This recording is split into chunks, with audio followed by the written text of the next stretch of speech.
Hey everyone! How are we doing? Thank you so much for joining us. I'm Kat, otherwise known as the Law Mistress. This is my channel. I am joined by B Na. Say hi, B. Hi.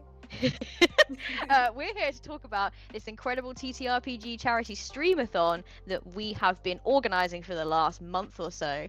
We've had an absolute blast doing so, and we thought before the game that you're actually here to see, because you're not really here to see us ramble, but that's fine, we'll give you a really quick rundown of why we are here. So, B, please tell us about Trans Lifeline. Trans Lifeline is a grassroots hotline 501c3 nonprofit offering direct emotional and financial support to trans people in crisis. For the trans community, by the trans community, they're fabulous. They have a peer support phone service, they have a massive resource library, ID change help, community resources. They're fabulous, and that's who we're here to help. Every $5 you donate for a raffle we're doing for Trans Lifeline will get you a raffle ticket to win so many, over 50 prizes. Ranging from really fabulous handmade dice to a bunch of games, incredible overlays, art commissions, bookmarks. It's amazing. Dice, yes, Dice. Oh my god, the dice goblins out there like me. yes, for the dice goblins. And we have a sponsor, +1 EXP. Yes, not only donating prizes from Zine Club, but also they have a code for us. TLM is a discount code. Get you 5% off for anything at +1 EXP, including your first month of Zine Club if you want, and 10% of those profits up until May 31st is going to go to Trans Lifeline. Thank you so much, +1 EXP, for this. I am absolutely stunned. Awesome. Thank you. We're so happy that we've managed to amass, and for the amount of support that has come flooded in for us while we have we've been trying to organize this is just incredible. So thank you. Let me just quickly run down on the amazing games that we've got coming up. I don't know where we are in the timeline. Time is a soup, but you're probably here to watch one of these. So we have Wonder Home that is run by Hector, and we have Trophy Dark run by Madeline Colley, Thirsty Sword Lesbians run by Ella Watts, Sail the Oceans Queer, run by Michelle, Sentine Sensibility, which is going to be run by Will. Bloodborg is our 6th game, going to be run by Maddie. So we have 6 incredible games of a variety of different genres. We have something for everyone, we hope. In all of them, not only will we be doing the raffle for those that donate, we understand that not everyone can donate right now. Some people just want to show up in stream, they want to support, they want to be there and watch the games and have fun, and that's equally as valid and equally as important. So if you come into the chat in stream, you can !enter, and you will be entered into a giveaway for the at least the PDF of that game, because we've secured that for all of them. Some of them have a couple of little extras, which thank you so much to the people that have kind of put those forward and donated those, because there's some really exciting ones. But at the very minimum, you will be entered into a giveaway for the PDF of the game that is being played at that time. Thank you so much for listening to us ramble, and we hope you enjoy the game that you've actually come to watch, and we will see you on the flip side. Cheerio! Hello! Welcome, good morning, greetings to you wherever you are in the world, whatever time zone you're on. This is Thirsty Sword Lesbians! Woo! We are raising money today thanks to Kat the Law Mistress and Bina, who have organised this fundraising streamathon to raise money for Trans Lifeline. Trans Lifeline is a charity with the mission to connect trans people to their community, to support and resources they need to survive and thrive. We have currently raised over $900 and are looking to reach our goal of $1,000. Maybe in this stream we're only $30 away.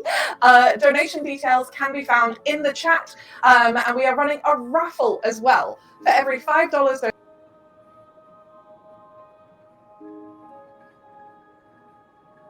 people have to spend loads of money in order to get more entries. It's not going to be organized like that. You'll be entered randomly, but for every $5, we'll add another ticket to the raffle. So the more money you put in, the more likely everyone is to win. Yay! My name is Ella. My pronouns are she, her. I'm going to be GMing the game today. As I said, the game that we're playing is Thirsty Sword Lesbians. This is a wonderful system written by April Kit Walsh and published by Evil Hat Productions. I am also going to be riffing heavily on Abria Yanga's series, A Court of Fae and Flowers. So just like shout out to Abria, who is objectively the best GM in the world. Thank you, Abria. We appreciate you. I am, of course, not running this game alone.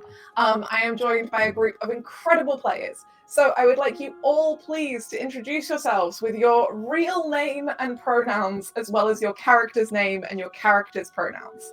We're going to start off with a fabulous person with bright magenta hair. Please introduce yourself.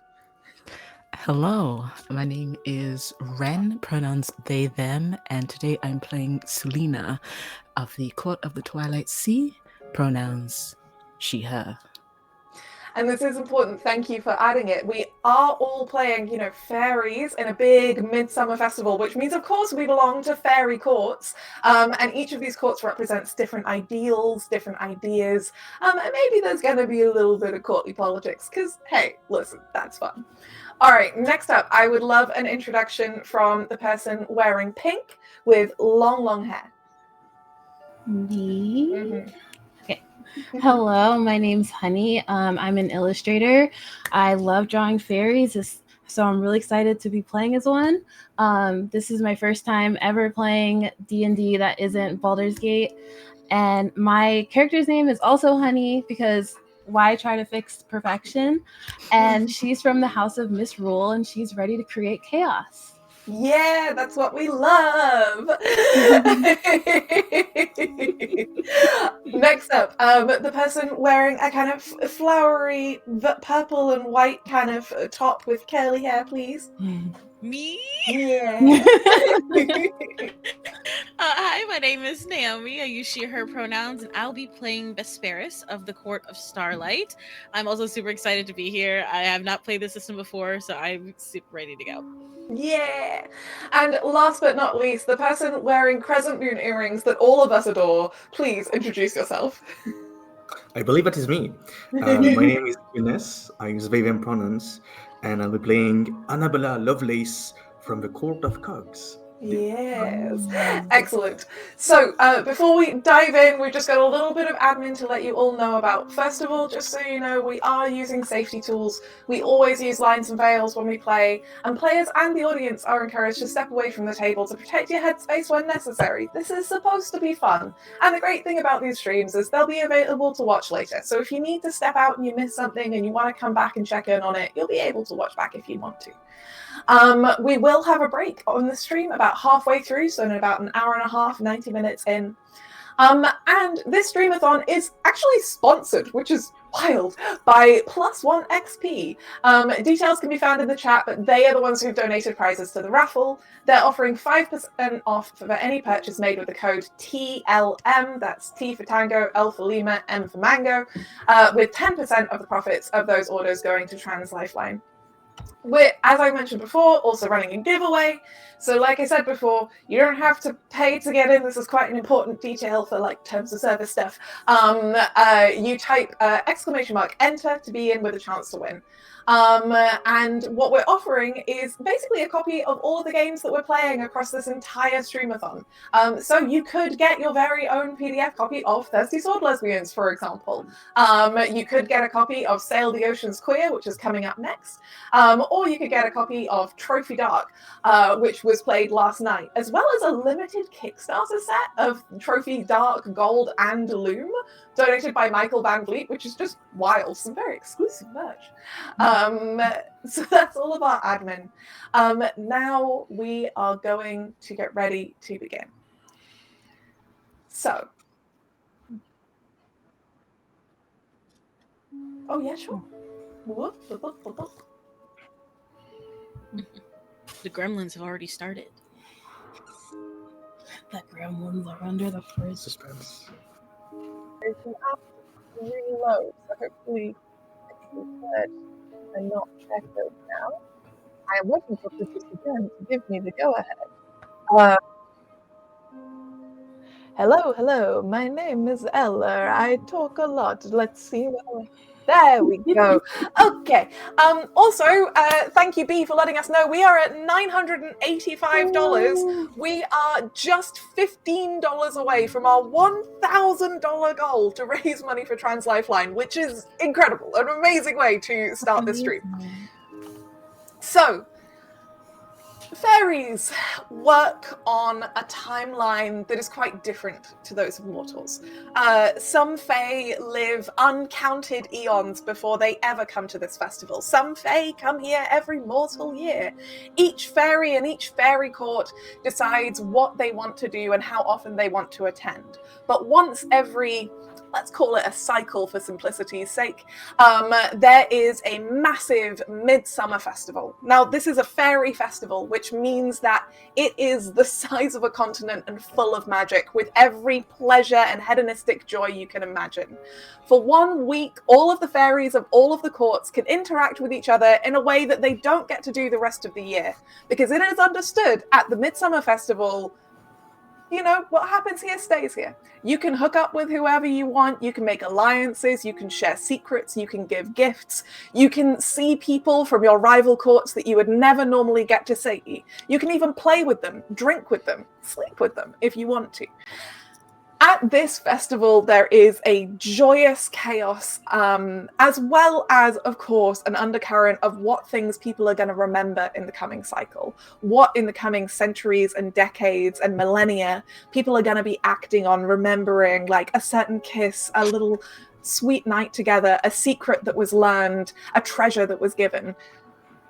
It has consequences, but for this week, you can do whatever the fuck you want. You can be whoever the hell you want to be.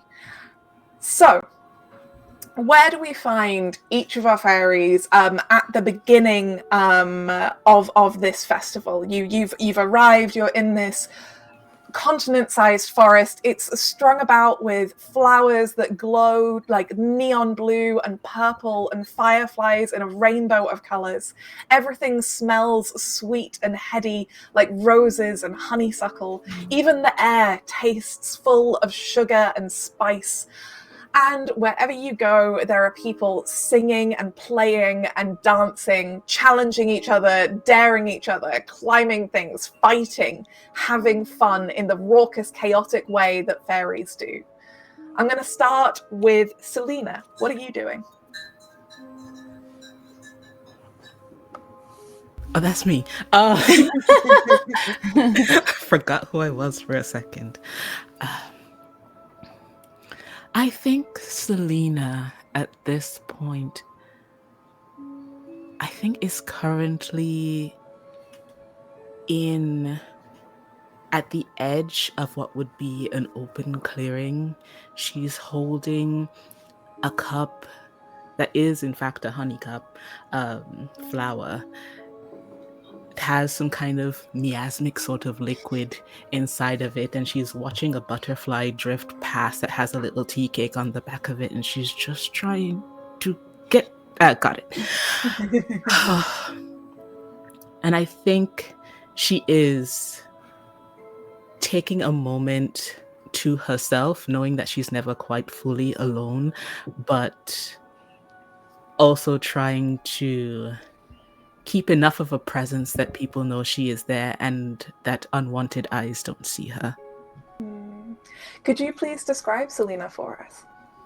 So Selena is a dark-skinned individual, very slight of frame, with this dark purple curly hair at the base that fades into this pale pink towards the ends that reaches down to her shoulders. Her dress is very skin tight and seems to glitter and flow almost from her skin itself to form this silvery blue gown down to her feet. She is holding herself in a very stately and conserved manner. And yes, she's just trying to keep an eye out and keep eyes on and off of her. Gorgeous, thank you. Okay, next up, Vesparis, what are you doing? Well, first, I just want to take this opportunity to highlight that we met our goal already. Yay! You did. No way! We did it. Okay, I guess we need a new goal. Wait, pending whilst we Get to work, Kat. Get wait to to work. hear for that. Yeah, that's incredible. Yeah, Kat, like, let us know whatever the new goal is. Also, hey, since there is no bad thing about raising more money for charity, and especially for trans people in a weird time right now in the world, I am just going to put it out there that, like, if you want to accept this challenge from me, if at any point, like, any of these descriptions or interactions make you go, ooh, I'm kind of into that, I'm going to introduce a horny tax. So donate $1 to charity every time you're, like, into something that's happening in the scene. Just give $1 to charity. Speaking of which, hey, Vesparis, what you doing? So Vesparis of the Court of Starlight is currently sneaking out of the Court of Starlight. She is, well, many elves look young, not elves, sorry, fae, my bad. Well, many fae have a young appearance. She genuinely is in the grand scope of things. She is somewhat freshly formed from the Starlight itself and has been there for a bit, and this is the first time the Midsummer Festival has come in her lifetime, and she's ready to go. However, the Court of Starlight is very ceremonial, very astrologically strict, and per the stars, it's not quite time for Vesparis to be here. But she pushes against those bounds, and so she is currently making her way down from the realm where the Court of Starlight normally rests. She has this kind of like dusky bluish sort of tint to her skin, and constellations litter it, almost like lit up tattoos, and her form of dress is somewhat like you would expect of kind of like a naive young maiden, like still a bit modest, not anything adventurous. This is her first time out, essentially, and she is very excited for it. So she's currently just trying to make her way into and through the forest without getting caught. Okay, amazing. Does Vesparis have a particular goal in mind? Is there anywhere in particular, like, she wants to go? She is trying to find her way to some people who know what they're doing. Mm-hmm. Because she doesn't. So if she's finding a group of people who look like they're having a good time, that is where she's attempting to gravitate. Incredible. Okay. Next up, Eunice. Where is Annabella? I think Annabella is right now at the edge of a cliff, looking over the whole festival. And I think she's noticing Vesparis sneaking out of the Court of Starlight, because Annabella has a member of the Court of Cogs is here to observe and to wait and to act, but her main duty is to be next to Sulina. And after noticing that movement, she will go back to the one she's devoted to. Annabella is a woman that is somewhere on the spectrum between a mechanical toy ballerina and a toy soldier, I believe. She has a body made of ceramic and animated by magic cogs, and her skin of porcelain has this kind of like blue ink motifs with flowers that animated by magic flow very slowly, like milk and tea. And she then goes back behind her devoted, so watchful eye for anybody who can. I love her. Also, just a heads up, Eunice, having a little bit of a problem with your audio.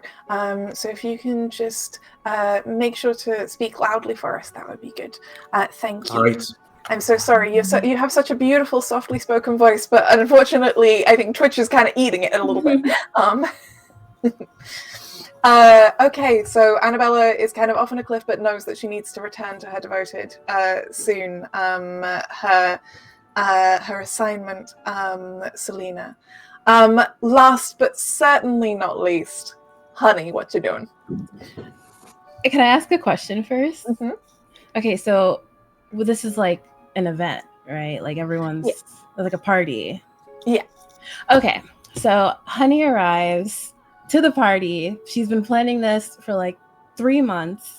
So she comes, you know those big things that like men carry you on, like like they a carry the palanquin? queen in? Yeah, but it's like 6 beautiful, strong butch women carrying me, and they're all wearing that really slutty outfit from Baldur's Gate 3 that looks kind of Roman and has a little skirt and just like the metal bra. And I'm laying on the top and I'm eating grapes. And I'm having them peeled for me by a little fae that is like my best friend, and she is the only one that I trust and love and care for. And so she's helping me eat my grapes. And I enter the party and I see everyone staring at me, and everyone's throwing me lots of roses and flowers, and I don't have a care in the world.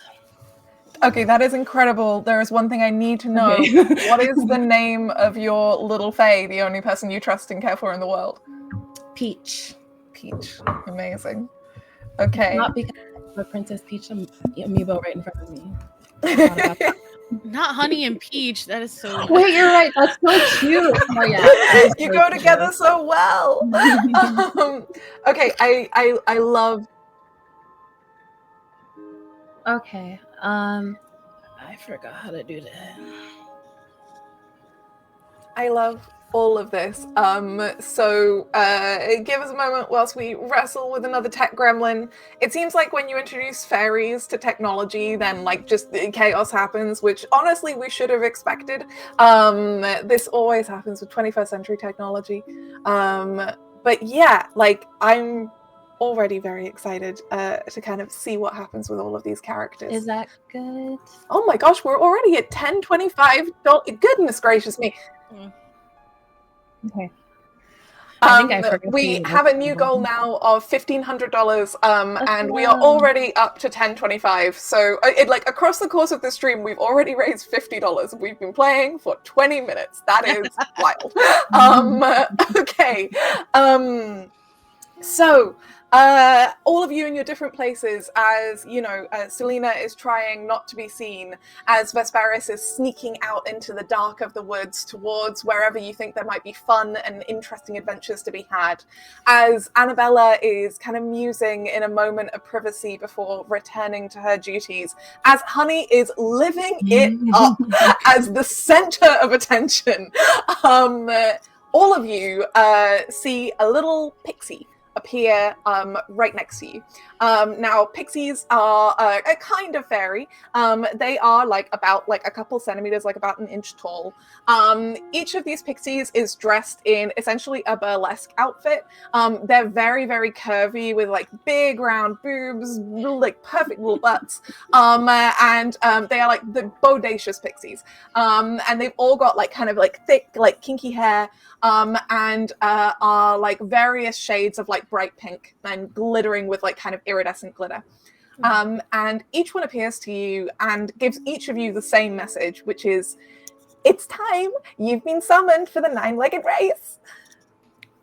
And there is a moment where each of them at the same time, unbeknownst to you, clicks their fingers, and there is just a wave of iridescent dust, and all of you find yourselves teleported together into the same space. Honey, sadly, you have been teleported off your palanquin, away from your gorgeous butchers, and even Peach, who is going to have to find you in the festival. But all 4 of you find yourselves brought together in this beautiful clearing. And it's full of bluebells and stretches on almost like a running track. And you see various other fairies from various other courts kind of standing around. but you also see each other, and I believe that you all have like a little bit of history with each other. Although I don't know how Honey wants to stir a little chaos in between all that. So, is there anything you want to say to each other before the rest of these fairies kind of come over to say hi and like talk to you, kind of catch up? I guess I would approach Naomi. Sorry, I need to write them. Vesperis? Vesperis. I would approach Vesperis because I've never seen Vesperis before in this court, so I want to know everything about her. And then I don't know what else. That's okay. So what do you say? What's your opening line? Is it like what's a pretty girl doing in a place like this, or is it Imagine? I'll say I know every beautiful woman in here. Wait, no. I'll say I'm already gagged. You can say anything to me. No. I'll say something must be wrong because I know. Okay, hold on. I'll say, do you want to go home with me? I'll just jump straight to the kitchen. I'm just kidding. No. Okay. Imagine. What I'll say, I've failed. I've been failing as for my duty. And then you'll be like, oh my God, what's your duty? I'll be like, it's my job to know every beautiful woman in the city. And I haven't learned your name yet. Period. Vesperis is like notably flushed and like flustered by this. She looks like no one has ever flirted with her a day in her life, and that frankly she doesn't know what to do about it. And so like it takes her a second before she's like, thank you. Hi, my name is Vesperis, and you are? I'm Honey. I'm sure you've heard of me before. I say something like that. I will be honest with you, I've not heard of anyone before, in the sense that like I've never been to this festival, so it's lovely to meet you, but I haven't, so I hope that's okay. You're new? No, this is my first time. You don't have any like family, anyone that you could trust to talk to if a weird person talks to you? I'm not sure if I should answer that question. You really asking it to me? I'm here to help because you really shouldn't answer that. You really should not answer that question, Okay, and you wouldn't even know. My instincts were good. Okay, great. But yeah, thanks for introducing yourself. I guess you've been here before? Oh yeah, I live like right down the street. Like this is like not a big deal for me. Maybe like this is like really amazing and cool for someone for the first time, but like I do this like every 2 weeks. It's really not a big deal. Have you had a drink yet? They have drinks here? Oh yeah. Like they like as you say that, you see like a bunch of centaurs who are all like a kind of, masked, oiled up, like abs, biceps, scars, tattoos, wearing just like one slutty little strap of leather, and it's basically like a bandolier of drinks, and like they've also got like just like packs on the pony part of them that has just like a bunch of cups and stuff, and they're handing out like various drinks. That's sick. That sounds really sick. Then yeah, no, I'll definitely take one. Like I don't know if I understand the implication that these are probably alcoholic, but I'm just like, yeah, whatever. Okay, so I like rush over there. My dress is so long. I look like an angel. Everyone's like, oh my God, who's that? And then before I put my hand out and like I have these 2 big glasses, I bring them over. I give one to her and I don't even really drink mine. I just hold on to it and I'm just looking at her and I'm like, wow, the light is shining on your eyes so beautifully. Thank you. I'm in it. I'll have a drink. So what I'm gonna say is, I want you, Naomi, please, Vesperis, to give me a defy disaster roll.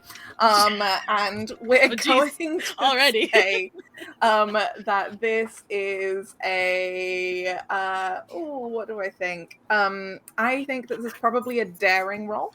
So what you're gonna do is roll me 2d6 and add your daring stat, whatever it might be, and tell me what you get. All right. Digital dice are fine, right? Yeah. Okay.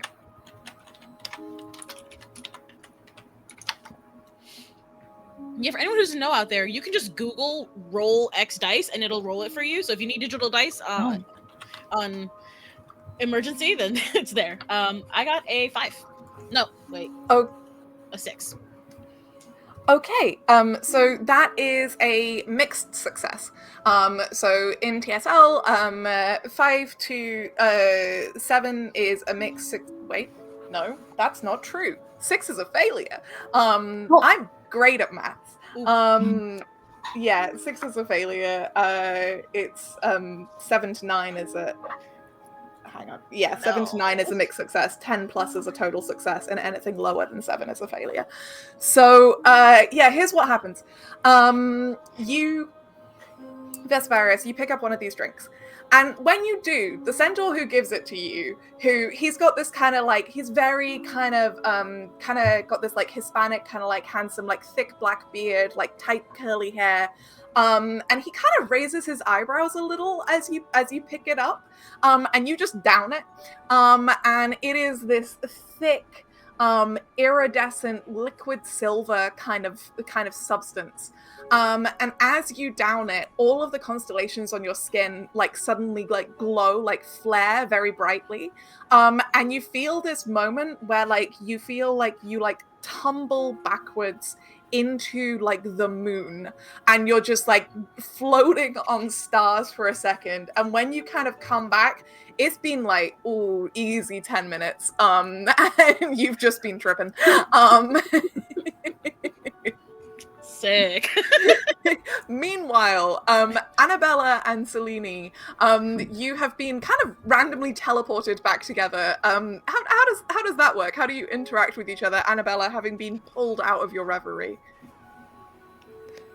I think once Selena has her wits about her again, she looks around, spots Annabella, and immediately just beeline towards her and takes her hand.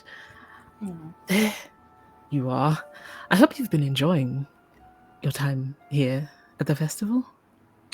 I would say so. There isn't much time to enjoy, I think, when one has a duty. But I would say it's going to be interesting. Yes, but I did tell you that you can go and quietly abscond. Like, I won't tell my mothers and father anything. That's not the issue, Selena. The issue is that deep down, I know that my place is right next to you. And in those events, like you've heard, for example, of like the infamous Court of Misrule, I believe, right?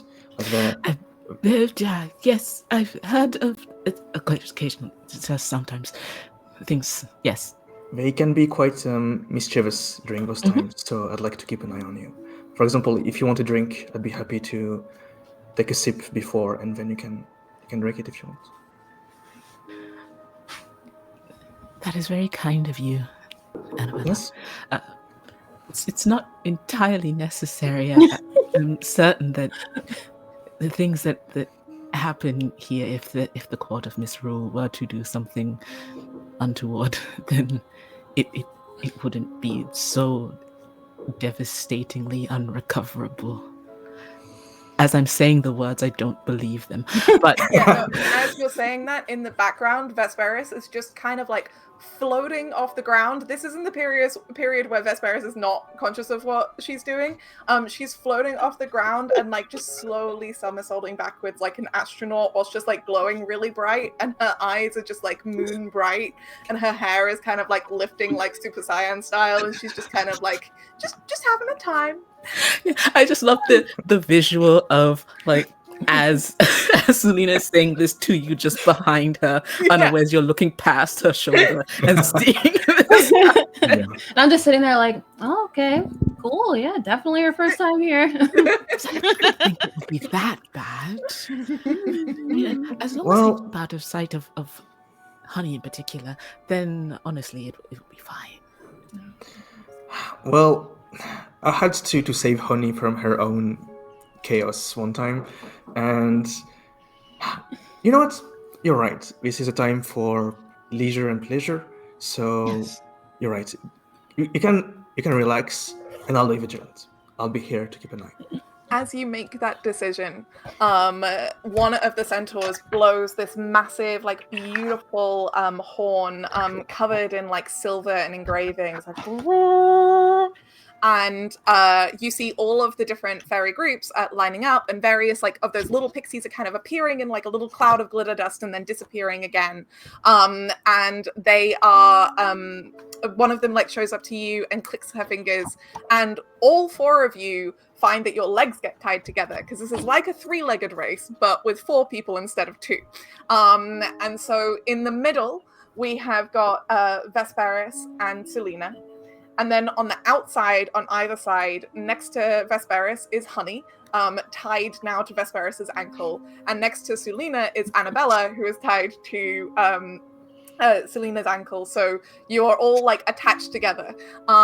So the only ones with like a free leg are Annabella and Honey. And you are up against like a bunch of different teams who are kind of lined up alongside you. Next to you, Honey, you notice like a pretty sexy lady. She is easily 6'2". She has like choppy black short hair, light brown skin, thick black eyeliner, and she has one like kind of artificial arm that was clearly made by maybe the people at the court of cogs, and she just kind of looks down at you and is like, "You're not going to be distracting me." And I say, "Okay, ma'am," and I get on the no. Yes. Whatever you say.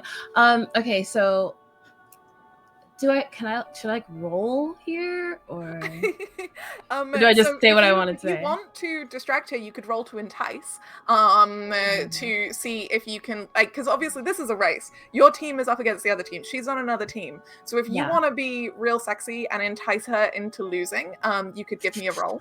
If you don't want to actually like try and persuade her one way or another, all you gotta do is talk to her. I think that I want to actually impress her. Okay. And make her a little jealous. Amazing. Okay. So I want you to give me an entice roll, so that's going to be plus heart. So roll 2d6 and then add your heart stat. Okay, so roll 2d6 means I just roll the dice like a normal dice? Yep, roll the dice and add up the result. I got 3, and then I do it again. I'm sorry, I really don't. Yeah. No, it's okay. And then 5. Okay, so 3 plus 5 is 8. And then what is your heart stat?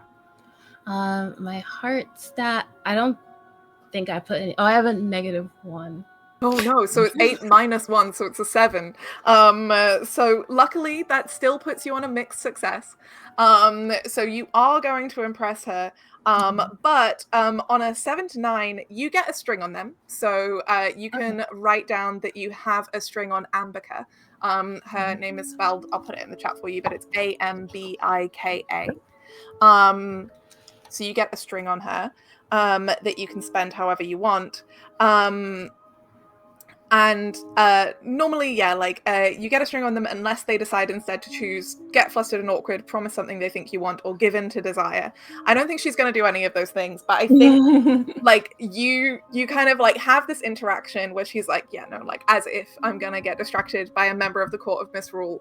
But there is like a real moment where she's just like her eyes linger a little bit too long, and she kind of gives you the like once over, like the up and down, and there's just like there's a little tension, and you pick up on it. You know she's into you. Now next to her is her team. So among them there is also like another like very tall, very buff woman with bright red skin and one kind of curling horn and another kind of broken horn, and various piercings. And what you know, honey, because you've been to this festival every 2 weeks, you come here all the time, is that these people are from the Court of Hunters. And their court is led by their queen, who's not taking part in the race, but she's kind of sitting on a throne a little bit back from kind of the start line. And their queen is this like very tall, curvy, strong-looking black woman who is wearing like basically just like a leather bra and like tight leather pants, and she's got kind of like essentially a cowboy hat on, and she's just kind of like lounging as the queen of the court of hunters, watching her kind of like soldiers ready to run the race for them. Hell yeah. Hell yeah. Meanwhile, on the other side of your group of people tied together, Eunice, Annabella, someone kind of like falls into her. Do you want to catch them, or are you going to let them fall to the ground? I think by reflex I'm going to catch them. Okay, so I want you to please roll me Defy Disaster, and you can add your grace to that. So 2d6 plus your grace stat. All right. So that's a 6 on the die, and grace was +1. I believe that's 7 in total. And you rolled 2d6. Yeah, I just rolled so badly. you got 2. So you got total 6. Just checking. Okay, so total of 7. You do succeed, but normally it's like you succeed with a cost. I think the way you succeed with a cost here is pretty easy. So essentially what happens is this young man who is like quite slender. He's got like relatively pale skin, kind of black, kind of like slightly tousled hair, warm brown eyes. And he also has just like a little fawn tail just poking out from behind him, like a little fluffy tail. And he like falls into you. And you just find yourself, Annabella, like holding him kind of, Superman princess style, like, and he just looks up at you with these like warm brown eyes. And he's got this like little like kind of fawn dapple coat freckles. And he's like, oh, thanks. Sorry about that. And he kind of like gets back up onto his feet, and you see he's got these 2 little hooved fawn feet. He is, of course, from the Court of Fawns. I don't know, has Annabella been to this festival before? I think so. I think at least once. Yeah, okay. Excuse me, I was just like being plugged by the Horny tax. Yeah, no. I just have to give $5 to my own stream now. So this is Sam, and it's Samael is their full name, and yeah, they're from the Court of Fawns, and as they stand up, they are a little taller than you. They've got this kind of like gangly bashfulness to them. And he's just kind of like straightens out like his kind of like tunic and stuff, and it's like, so 9-legged race, huh? I've only really heard of 3-legged races before, so this seems pretty silly. But I bet you're gonna do great. Well, what do you say, man? Oh, well, you just seem super graceful. Like, I mean, everything about you, right? Like, you seem like a dancer. You seem like someone who's very confident. Also, I fell over my own feet and you caught me, so that immediately makes me think you've got an advantage. Mm-hmm. I think Annabella just like missed the kind comments by Samuel, and we're just like wondering why is he saying that? and now she's like, oh, okay, yeah, and she's like, well, she has like a very pragmatic mind right now, and she's like, well, maybe you should run on all 4s, right? If you're from the Court of Horns. Like, I don't think that would work super well. But thank you for the suggestion. I appreciate it.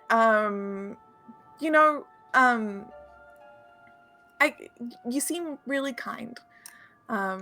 I know your court has kind of a reputation for being a little cold, but that has never been my impression of you. I think in that moment, Annabella's internal gears will make a sound that is unusual, and I think I'm going to be smitten by this guy. That's so cute. Okay, amazing. I love it. Declaring that you're smitten with someone, they immediately get a string on you, so Samael will get a string on you, and then you have to answer the question in the Truths of Heart and Blade section of your playbook, which is whenever you're smitten with someone, you have to like answer this specific question. Do you have that to hand, or do you want me to give it to you? Yeah, I have it right now. So I have two different ones. I have my heart is not mine to give, and what will you fight for? Okay, smitten. When you become smitten with someone, say why, give them a string, answer this question. How does pursuing them conflict with your devotion? I think he just stated that. I think he said that the court of cogs is usually quite cold, and that he sees the kindness in Annabella. And I think he's striking true right now. I think Annabella has like a deep kindness inside her, but the court of cogs has been trying to reshape into efficiency. And he sees the truth of it, and I think she's like, "Whoa, I'm being seen for who I am."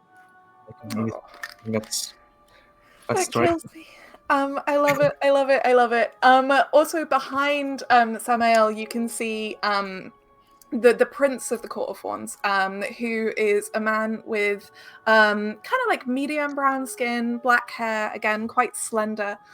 He is wearing a crown made of roses, and he's sitting cross-legged on like a beautiful kind of like woven like blue and green shimmering rug with a bunch of other like fairies from the court of thorns. He's wearing like a loose kind of golden tunic with like an open neck, and kind of like just a couple of like simple kind of like just flower necklaces, and loose trousers. He has bare feet, and he's just kind of like relaxing as he's like watching the race is about to begin. Speaking of which, the centaur plays the horn again, and the race is off. Everyone starts moving. Now, it's incredibly graceless because a 3-legged race is already pretty bad as opposed to a 9-legged one. So the first thing that's going to happen is Naomi and Ren, Selena and Vesparis, you're going to need to roll me Defy Disaster. You can either add your grace or your daring, but this is to make sure that you two don't fall over and bring everyone down, because you're in the middle, which is the hardest place to be. Yeah. Okay. So I'll 2d6 use plus either your grace or your grace. daring. Yeah, I will also use grace. Okay. 2d6. 10. Amazing. 7. That's I was okay, this that's- close to disaster. Well, you passed. You know, it's a mixed success, and especially Selena, you got a massive success. So describe to me, Selena, how you stop Vesparis from falling. Like, I think there's a moment where Vesparis nearly falls. Maybe you've still got a little bit of the after effects of that alcohol you drank. And Selena like saves you and keeps you up and like keeps you moving. So yeah, Ren, tell me how that happens. What does that look like?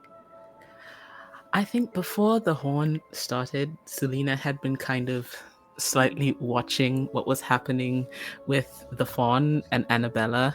And then when she sets herself to focus on a task, she does it with a bit of efficiency, which I think is why Annabella and her get along in a way. And so as the horn comes up, she sets a focus, and then she looks to the side and sees that Vesparis is not in the same place that she is right now. And I think as the horn blows, she kind of nudges her a bit with her knee and then scoops under her elbow just a bit to hold it and propel her forward. So as she starts to lean forward, she's already having the momentum of going forward, so she just keeps it going rather than her falling down. It just goes at a little bit of an angle forward. Okay. Vesparis, even though you have not been to this festival before, even though you were only recently brought into the world and formed out of Starlight, this is one of the few things that you definitely would know, because Selena is kind of famous among the fairy, because she is the chosen of the court of the Twilight Sea. And that means that she is someone who both is currently very important and also will be even more important. So there is like also, as a member of the court of Starlight, I think that you have an innate ability to kind of sense destiny on people. Do you feel that's true, Naomi? I don't want to impose something on your court. Yeah, okay. So yeah, you've got this sense, this ability to feel destiny, and the destiny radiating off of Selena is it's almost like the static after a storm. It's almost like ozone. Like there's something that like raises the hairs on the backs of your arms, kind of thing, and you feel like the constellations on your body kind of reacting just being in proximity to her. And so when she catches you, she's so strong and so warm and so beautiful, and you just feel like just enveloped in like the threads of fate. You feel this like enormous just like washing over you of like importance. And you are like almost like she's almost carrying you across the kind of grass and flowers as you were all like stumbling forward. How is Vesperis feeling in this moment?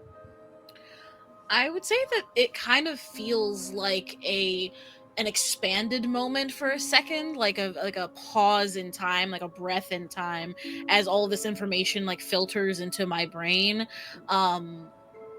Starcraft and Fatecraft is something that I've been trained to do, a thing that is part of my tasks in the Court of Starlight, and it is very rare that I get to meet the subjects of that fate. The Fae of the Court of Starlight are very separated for a reason. Not everyone is happy about their fate, not everyone is happy about that craft, but meeting someone who is so heavily embedded in it, and even a Fae that I didn't craft, you would normally think that I would need to have some sort of involvement to feel all of this energy from her, but it's so powerful that even just a regular Fae from the court can feel it. It feels like an expanded moment where I'm like, whoa, this is... I've never met her before, but like I feel like I know her so much and yet so little at the same time in that one moment. And then it kind of like snaps back into reality where I was like, oh, I gotta move. Like, I gotta go. I love it. I try to like grab Honey's arm and get her to look away from Amika to be like, all right, no, you gotta come too. You're my other leg. Speaking of Honey, so Honey, you're from the Court of Misrule. Yes. So, you're from the Court of Chaos. So first of all, you have a decision about whether or not you even want to help your team in this race. I or don't. If you want to do something different. I do not. Yeah, I don't even think about the race. You said you were trying to impress Amika. Yeah, but that doesn't mean I have to win. I just have to show them I'm strong. And then so speaking of, there are a lot of gorgeous Fae here. Not only the Fae taking part in the race, but also many of the rulers of the different courts. Ahead of you at the end of the race, you can see the Lord of Fortune. He rules his own court unto himself. He is this tall, fat, black man. He is wearing like a beautiful kind of like a gold embroidered kind of tunic.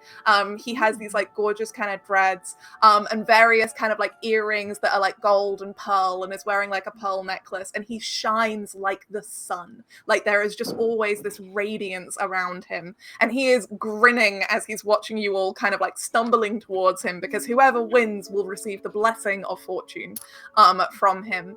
So what is Honey doing in this race? So right now, my thought process is I do not care about the race. I just want all the attention from the team of hunters, right? Mm-hmm. So I'm starting to think like, should I sacrifice my teammate so they think that I'm strong and I'm like carrying dead weight and they're like, oh my God, I know how it is, Should I show off by picking up my teammate and just like run down and just like win it without them even trying? So I'm looking at my teammate and I'm thinking Vesperis, and I'm thinking, do I actually like this person? Do I want them to look good? Like, because they could possibly take some attention from me, which is the absolute last thing I want. The only thing that makes me consider saving her is I'm thinking, well, she might be an ally later. This is the very first event that we're doing. It's probably not good if I want to manipulate everybody if I just burn all my bridges. So I resist the urge to trip her and make myself look really cool.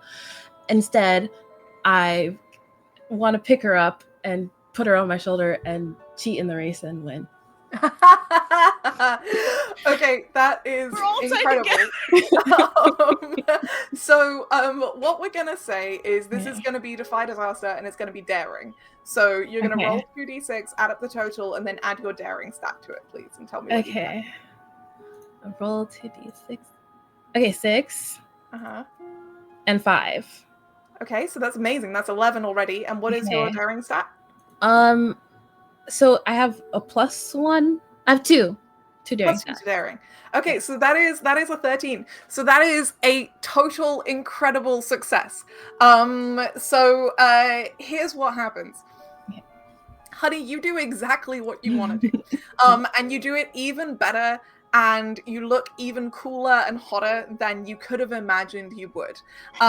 So you've already kind of given us a description, but I want to know, like, what does it look like as Honey just like fully... It's not often that the Court of Misrule actually tries to do anything. You're kind of like a bunch of like quite lazy fairies who don't really take part in a bunch of challenges. So no one expects the Court of Misrule to be a threat in this race. And then literally just because you want to look cool and get laid, you just win it, like just without even trying. So describe to me what that looks like. Okay, so I have one question, because I did forget to say something about my character that I wanted to add, and I don't know if it's too late. Well, but when I was designing her, okay, cool. I want her to have 2 extra sets of arms. Yes, yeah, okay. For sure. So she has like 2 mechanical arms that are like gorgeous, and they have like the Rococo gold like design detailing on it, but they're like pure white marble looking arms, and they work like her arms because she's kind of lazy, and so she doesn't want to work out her own arms or use any of her energy, so she uses these other 2 arms to do things. So now would be the perfect time to like stand up straight. I look like Utena from like Revolutionary Girl Utena, and I'm like, I'm here to save you, don't worry, we're gonna win this race because of me. I don't want you to move one muscle. I don't want you to get stressed out at all, babe. So I swoop her up with my bottom arm. I pick her legs up with my front arm. I pet her hair with my real arm. And I kick it into high gear. Like when that girl was at the Olympics and she was like winking at the camera. I'm doing that. It's like everyone's slow-mo around me. I'm like, hey, what's up? And just demolish the competition. Incredible. So the furthest away from this chaos like pulling you forward is Annabella. So Annabella, I want you to roll me Defy Disaster with Grace to see whether or not you stay attached to your crew, like as they like get carried away by Honey. Sure. By this 6-armed chaos. Okay, another bad roll. I rolled a 6. I have Grace, that's a +1, that's a 7 total. Okay, so that's a mixed success. So you do manage it, but in order to manage it, you basically have to like kind of climb onto Sulina.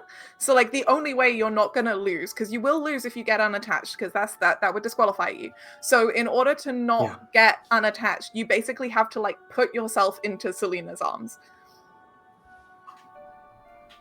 That's unusual, but I do it. I was gonna say, does Selena allow this run? Yes. Okay, amazing. So Honey is a whirlwind unto herself. Very familiar with this. So whatever needs to happen in this moment, so it doesn't end in tragedy, is fine. Selena's locked in. I love that passive, like, she's crazy, so I'll just do whatever. So, Selena, you are embraced by the kind of cool ceramic arms of Annabella.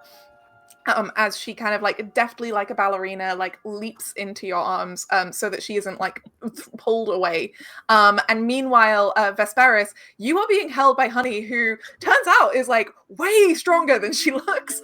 And also she is just showing the fuck off, and everyone is staring at you. Like every single fairy here, and there are hundreds of them, are staring at you in Honey's arms, in the arm of a fairy from the Court of Misrule, as you race to win this race. How are you feeling, Vesperis? This has been overwhelming from the start because Selena like got me started, and then Honey just like took me away. So like the 2 people who are attached to me are very in control of this situation, and I'm very not. And also there's a very attractive man at the end of this that is also very distracting. I think this is just a very like wide-eyed, bushy tail moment where like I'm existing here and just experiencing it. Like I don't have a way to react or like a time to react because everything's just happening so fast. So I'm just along for the ride, I guess. Like I'm being held, my hair is being petted, and I'm just gonna vibe for now and hope for the best later. Incredible. So you all cross the finish line, and Honey, yeah, you have very successfully impressed everyone. And as you get there, the Lord of Fortune at the end of the race, he just like gives this massive laugh, and that laugh is full of so much magic and sunlight that all of you feel like your hearts just like warming at the sound of it. As he's just like, congratulations. And he's gonna step forward. Honey, in order to dispense his blessing, he would normally do it with a kiss, but like out of character, are you comfortable with him like giving you a kiss on the forehead or a kiss on the cheek or a kiss on the hand? Out of character, the hand is fine. Hand, okay. So he kind of like gives you a big flourishing bow and takes your hand and kisses the back of your hand. And as he does, there's this like print of sunlight, kiss of sunlight, and a little handful of freckles appears temporarily, like golden freckles, and you feel yourself rush with the blessing of the Lord of Fortune. And the blessing of the Lord of Fortune essentially means that you have got a luck or an inspiration point, so you can re-roll a roll at any point in this game, if you want to, if you fail and you want to try again. Okay. But he also turns then to Vesperis, and again, he's just like gleaming with sunlight. He has these warm brown eyes, but there's just like a little like flicker of gold light in them. And he, again, out of character just to check in, Naomi, is it okay if he takes you into his arms, if he takes Vesperis into his arms? That's very okay. Yes. Okay, cool. So just like without effort, he like bundles Vesperis into his arms and picks you up. And he just smiles down at you where he's holding you kind of Princess Carrie and says, "Ah, a new member of the Court of Starlight, if I'm not mistaken." Yes, that's me. Hi. Well, I hope you have enjoyed your first of our games, little one. Yeah, no, it's been lovely. Thank you. If this was your game, thanks.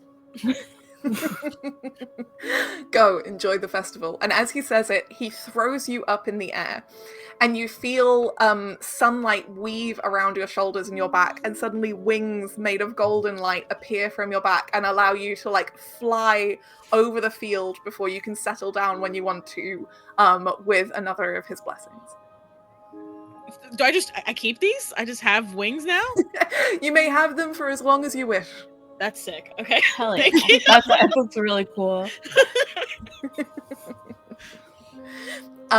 Meanwhile, Selena and Annabella, as the race ends, Annabella, you notice Samael. The Corfons did not do well, but they kind of knew that they wouldn't do well. So they're not really bummed about it. They're mostly here to take part. And other members of their court, to kind of like just like keep their spirits up, have woven them all flower crowns. So Samael comes back to you with like a woven crown of cherry blossoms, like a little flower crown of cherry blossoms, and looks like a little concerned, and by now the like ropes tying your legs together have kind of disappeared into a wave of magic, but Samael comes over and is like, hey, can I just speak to you privately real quick? Annabella looks at Selena and nods at her, like, I'll be back in a few minutes, and she says, yes, of course, and she goes with him. Okay. So he just takes you to like a little like the shelter of one of the trees, covered in vines and flowers, and there's kind of this just like arch of flowers around you. And he says, just so you know, there isn't really a nice way to say this. You're being hunted. That's kind of the thing that we understand. We look after and understand anyone and anything who's been pursued, the chased, the people who flee, and you have this aura of the hunt around you, like someone's chosen you as their quarry. I just thought you should know.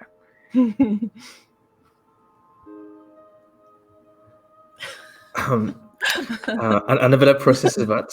She goes very still and upright, and she's like, her eyes dart around, and internally all her cogs are running like, what? So there's been this like danger around. I didn't see it, and I think she's very grateful towards Samuel for noticing that and telling her. And she's like, all right, thank you so much for telling me. Do you know who? No, but I do know that for it to be this obvious, it would have to be a really powerful fairy. Like, we're talking ruler of a court kind of level of powerful. Ruler of a court. And am I right in thinking that he doesn't have to be from the Court of Hunters? It could be anyone who's Oh, important yeah, enough. no. Also, the Court of Hunters are not really subtle about when they're hunting us. We have a pretty good relationship with the Court of Hunters. You know, people who like to be hunted, people who like to hunt. We get along super well with them. If it was the Court of Hunters, I'd know exactly who it was. Okay, all right. Okay. That's even better. So I know how it might not be. That's interesting still. Thank you so much. I think she takes his hands in hers and she says, "Thank you very much. I will. If you're right and this is what I think it is, I think I owe you one. You'll find a friend in me when you need. Thank you very much." And she takes her leave.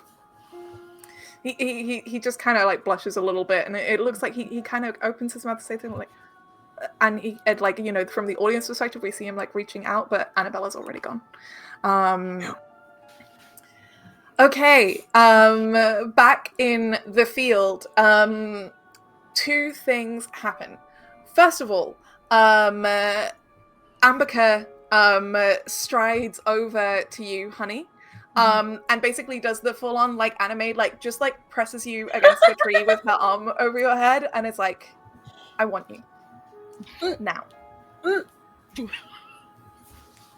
Wait, so have I smitten her yet? Can I smitten? Oh yeah, you can declare you're smitten if you want. Okay, She's so into you for sure. I try to play cool because I know I'm like, I don't want to be like too easy to get, you know, that's what keeps them coming back for more. So I look at her like this and I miss the wall and I fall a little and I lift back up and I say, what do you want? What part of me do you want? And then I'm smitten with her. Amazing. Okay, so you're smitten with her, which means you need to answer the question in your playbook, your Truths of Heart and Blade. So have you got that one, or do you want me to find it for you? I thought I read it before, but I don't know where that is. Maybe. It's okay, I can get it for you. So Truths of Heart and Blade. Boop, boop, boop, boop, boop. Oh, I see it. When you become smitten with someone, say why, give them a string, and answer this question: why would your romance never last? Because her teammates are also kind of hot, so you would like that. If I moved on to the red demon lady, so that probably, I don't think she would like, because she's very possessive of me. I'm like her brat, kind of. Oh yeah, for sure. Absolutely, it's a brat situation here. Yeah. So I love that, and I think that when you say like, what part of me do you want? She just leans down, and you feel her breath like hot on your ear and on your neck, and she says, "I want every part of you." And then she just like, she fully picks you up and carries you into the woods. The great thing about this infinite magical forest is there is privacy wherever you want it. And she is gonna make out with you.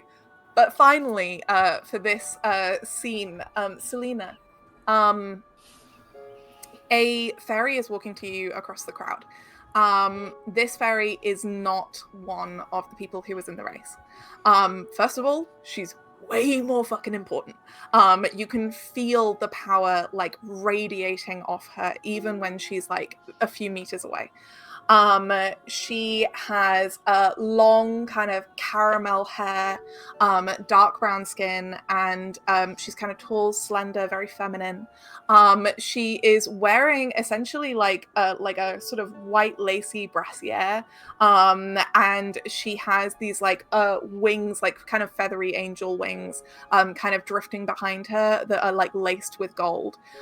She's wearing these like high, tall, kind of like over the knee silk boots that are white as well, and none of the grass or flowers seems to be staining her. She's just like glowing with light, and you know her to be the heir of the Court of Dawn. And as she approaches you, she says, "The Queen has summoned you. Come immediately."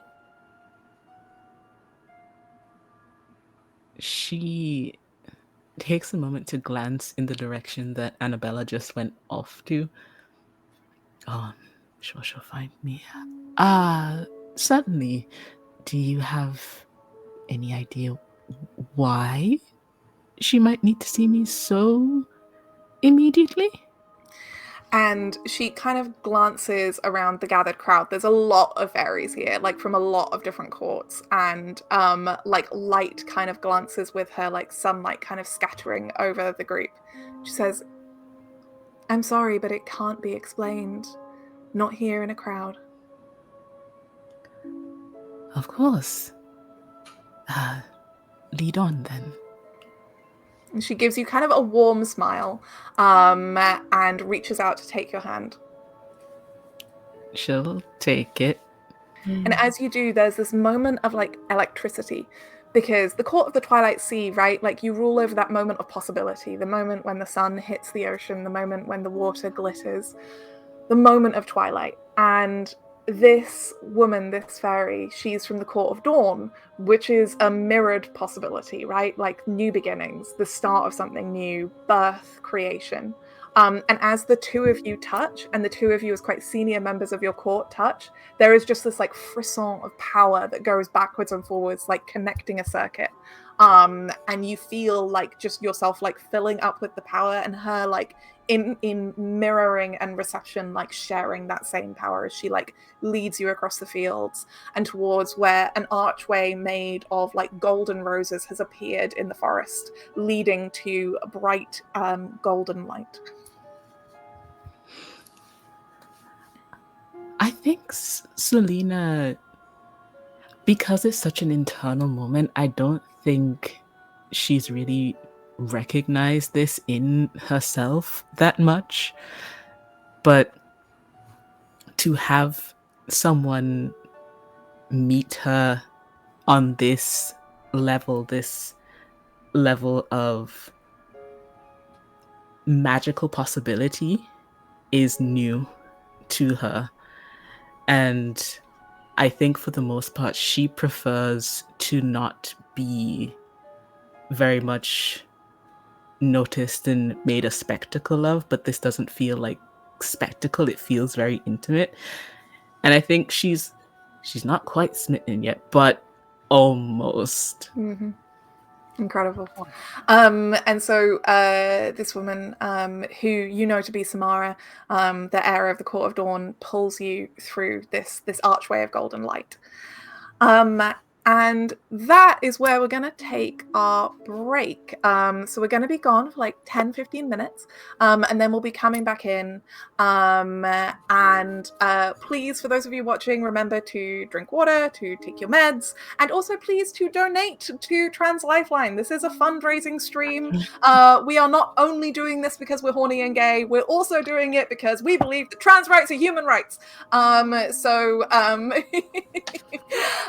So please do check out the raffle and the stream. Check out the fact that we've got like a giveaway going, thanks to +1 XP. And we'll be back very soon. Okay, so whenever producer Jen is ready, we'll be disappearing for our break.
I am just gonna check that we are definitely live because I'm not getting the little thing that normally tells me that we are.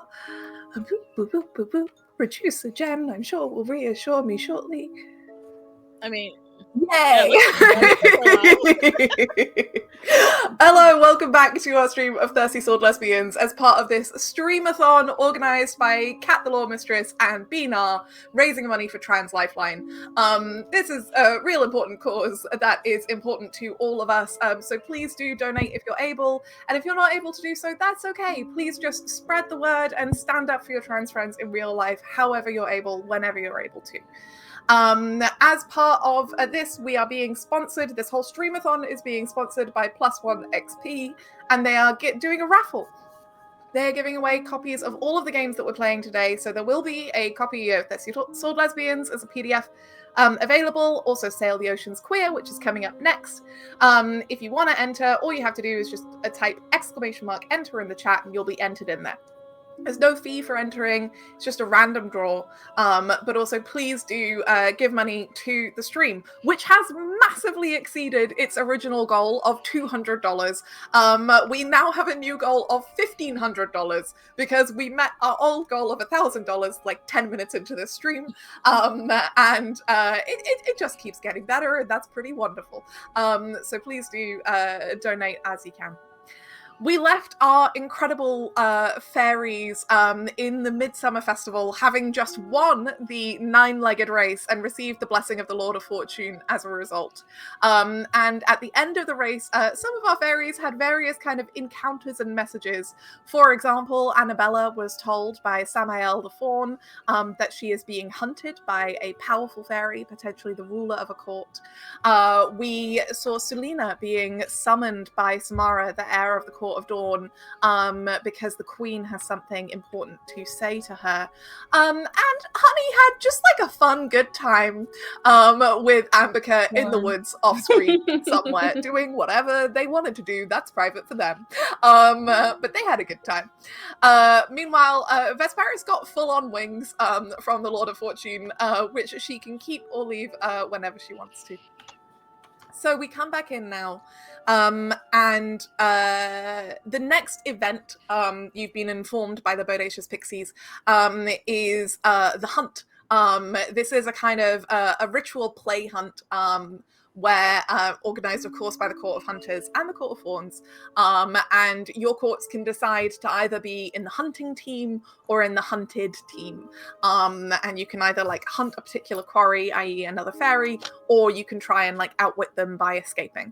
The hunt like goes all across the entire giant forest, and people are allowed to really do anything they want. It's very much a dirt race, but with magic, where you can do spells, you can enchant each other, you can bewitch things, you can set up illusions and traps and all kinds as you go. But before that begins, Selena, you are being brought to the Court of Dawn. So you walk through this portal of golden roses, and you are immediately standing in a wash of light. It is perpetual sunrise here, in the home of the Court of Dawn. And much like your court, it is surrounded by the sea. Here, the sea is tinted with the rosy fingers of the rising sun creeping across the water. And sitting up on a kind of like marble like podium on this beautiful opal throne is the Queen of the Court of Dawn. She is a tall, curvy black woman with long, thick, golden hair like sunlight. She has a crown of like spikes of gold that like imitate the sun's rays, and she is wearing a gauze kind of dress that clings over her generous chest, and has like actual living flowers like woven up, and wildflowers like covering anything that she wants to cover, but leaving everything else exposed in this long, beautiful ball gown. And she looks down at you kind of imperiously and is like, Selena, welcome to my court. I give a slight halfway between a curtsy and a bow in deference. You notice that to your side, Samara, kind of like she just like giggles a little, but like covers it with her mouth, like trying not to like be obvious about it, but she's just kind of like. She finds this quite sweet. Oh my god, someone just donated $50. Sorry. Thank you. tax. Yeah, so you do this bow curtsy, and the queen also, like, she seems like a little amused, but she's like, there is no need for that here. I've called you here with a warning. You see, we have reason to believe that you are being used. In what way? I don't need to explain to you what your court means. And she stands up, and as she does, like, the train of her dress kind of like pulls down the podium. And as she walks, there is such a like majesty and power to her that just like there's ripples of sunlight and magic kind of like echoing out from her. And her hair kind of falls all the way down to her waist as she looks at you with these like big, beautiful kind of golden jewelry. I don't need to explain to you the power of your court. A power that is often overlooked, being only a brief moment when the sun falls into the sea. Many believe that your court is a minor one of minor import. We both know that really what your court represents is possibility. The possibility of the night, the possibility of chance, the possibility of anything becoming anything. And my agents and I, and she kind of gestures to the various like beautiful fairies scattered around this court, all of them with dark skin, glowing with a radiant sunlight. We have reason to believe that there are those among the courts who wish to exploit that potential for their own use. And Selena is quiet for a moment. My lady, it would be remiss of me to say that I was not completely, or rather that I was completely unaware when I am not. Though I do not know all of the machinations that lie ahead, I have some sense of the threads. I am not, of course, head of my court, so I don't know. I cannot see the possibilities as my betters do, but I'm not unaware that there are those who would wish to manipulate my court to their own ends. It has always been this way. Perhaps so, but I think for the first time there are powerful players making concerted moves. Dawn shines a light on every secret, and whatever sweet nothings we whispered to one another in the night are always made clear by the exposing light of dawn. There are secrets and conspiracies in motion now and during this festival. Intentions to create chaos, but also to challenge the order of things, not only our order, but also that of the stars. I cannot say more, but I want you to know that you will always have our alliance and my blessing. I thank you. And I take comfort in that. Very well. My daughter will go with you for the next challenge. And she kind of gestures to Samara, who, again, like, it kind of like has to have this, like you do in this moment, like this kind of royal political kind of mask, but there's just like a little twinkle of warmth in her eye as she looks at you. She seems kind of excited to be allowed to do something that isn't courtly business. And then, like, the queen waves a hand, and another portal of golden light surrounded by golden roses appears. She does not bow and curtsy again, but she does thank the queen for the gift of the knowledge granted.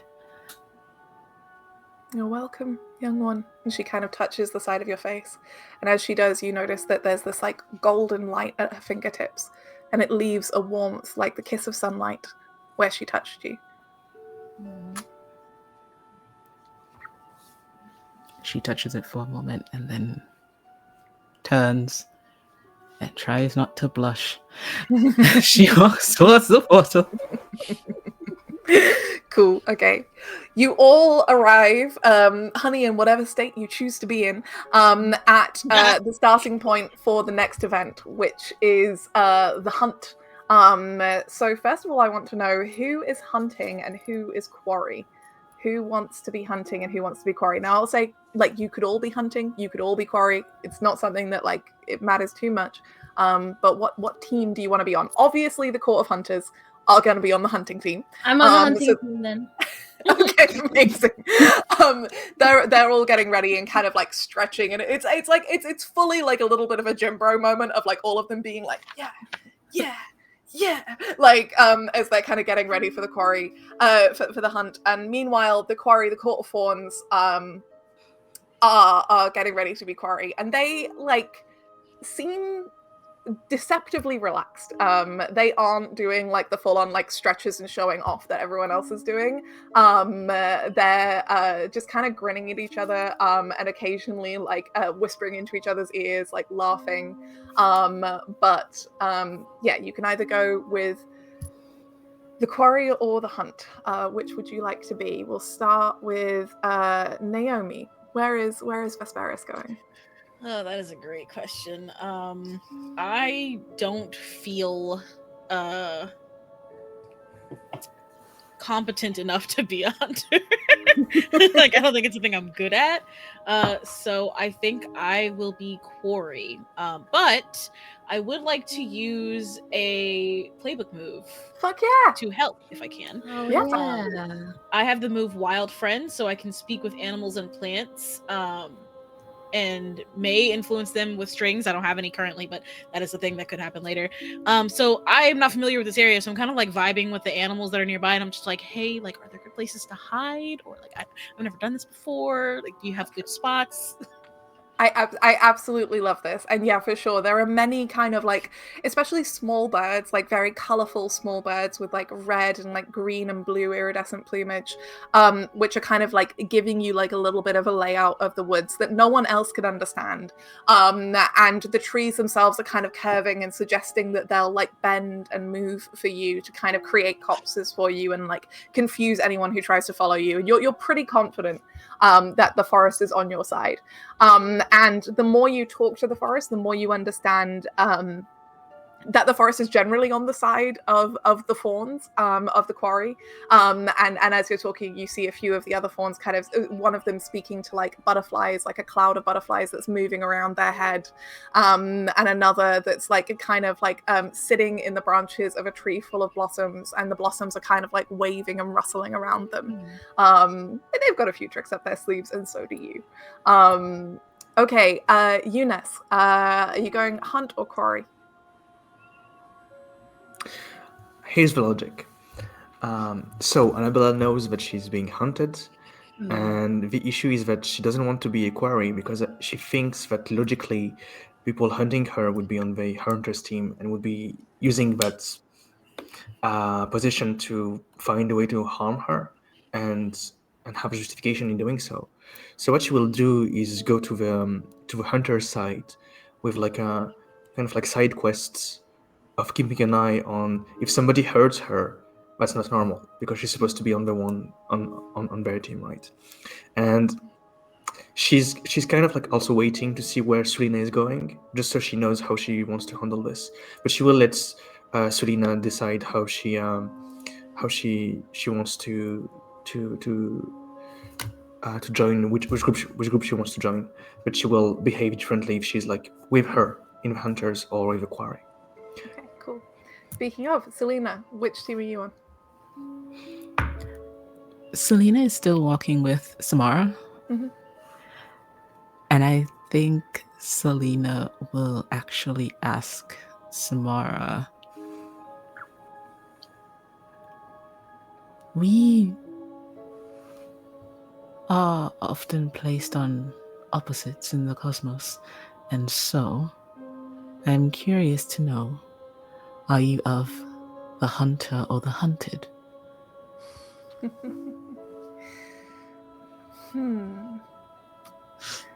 I do like to be chased, so I wouldn't be against it. But I can be persuaded to hunt for the right quarry.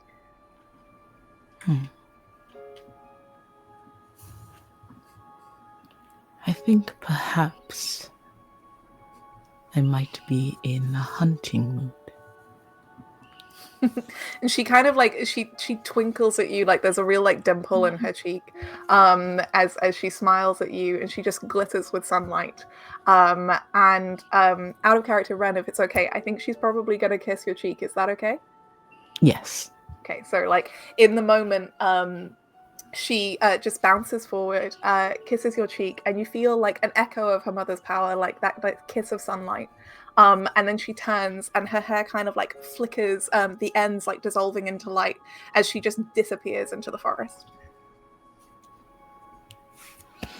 Is that It's hot. It's a little hot. Me. And I think she'll look to Annabella. We're hunting. We are Right hunting. We are on a mission. Actually, as you say that, Annabella, Samael comes up to you, and you know he's got this like kind of little dappled kind of fawn pattern. He's still got the kind of cherry blossom flower crown, but he picks a blossom out of it and he presents it to you, and he says, "Hunt me."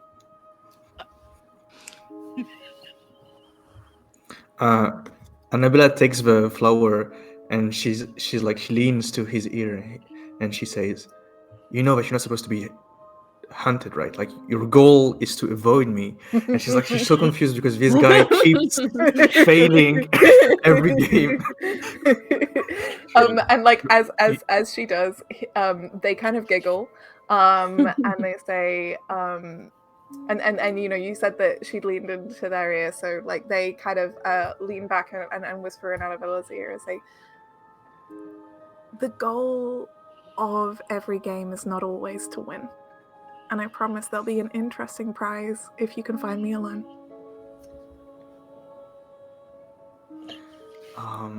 Annabella takes a flower and puts the flower in her chest in a compartment inside, and the cogs of her internal system makes another strange noise that she's not used to, and she's troubled but what they said, and she just like nods, and he's like, "All right, yeah, I'll hunt you, sure." Like, he just fully laughs and kind of goes back to the others, like with a little bit of a skip in his step. So we've got 3 hunters and 1 quarry. We're gonna go with our quarry first. You've already said that you're kind of talking to the plants and animals to help you hide. So I'm gonna say that for that, you will be able to roll with advantage. What you're gonna do is it's a divide disaster roll. And it's up to you whether you want to use grace or spirit, because I think you are using magic here for sure. But we're going to use that to kind of determine how well you evade your hunters. Okay. So with advantage plus spirit or what? Or grace. Spirit or grace. Okay. So I have a +1 either way. My first roll is an 8. My second roll is a 7, so I guess 9. Amazing. Okay. Describe to me how Vesperis is escaping the hunt. Like once again the centaurs kind of blow the trumpets, and when they do, everyone kind of like sets off. The quarry, you all get like a few hours like head start before the hunters head off after you. So describe to me the kind of setup that you do, and then describe to me what you do when the hunt itself is actually in motion. And is this during the daytime?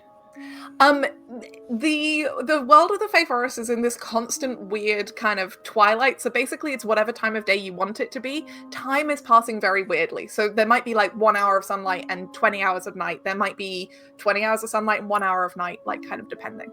Gotcha. Okay. I gather the information that I can before the hunt, and then once the horns go off, I find myself most comfortable at night typically. I think that makes the most sense.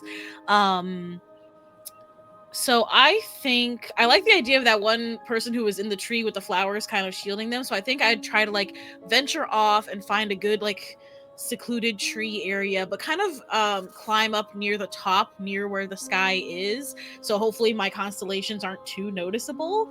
I am a bit nervous about this whole thing, and I think that like my constellations react to that, so they like shift around or like brighten randomly as I'm trying to keep cool.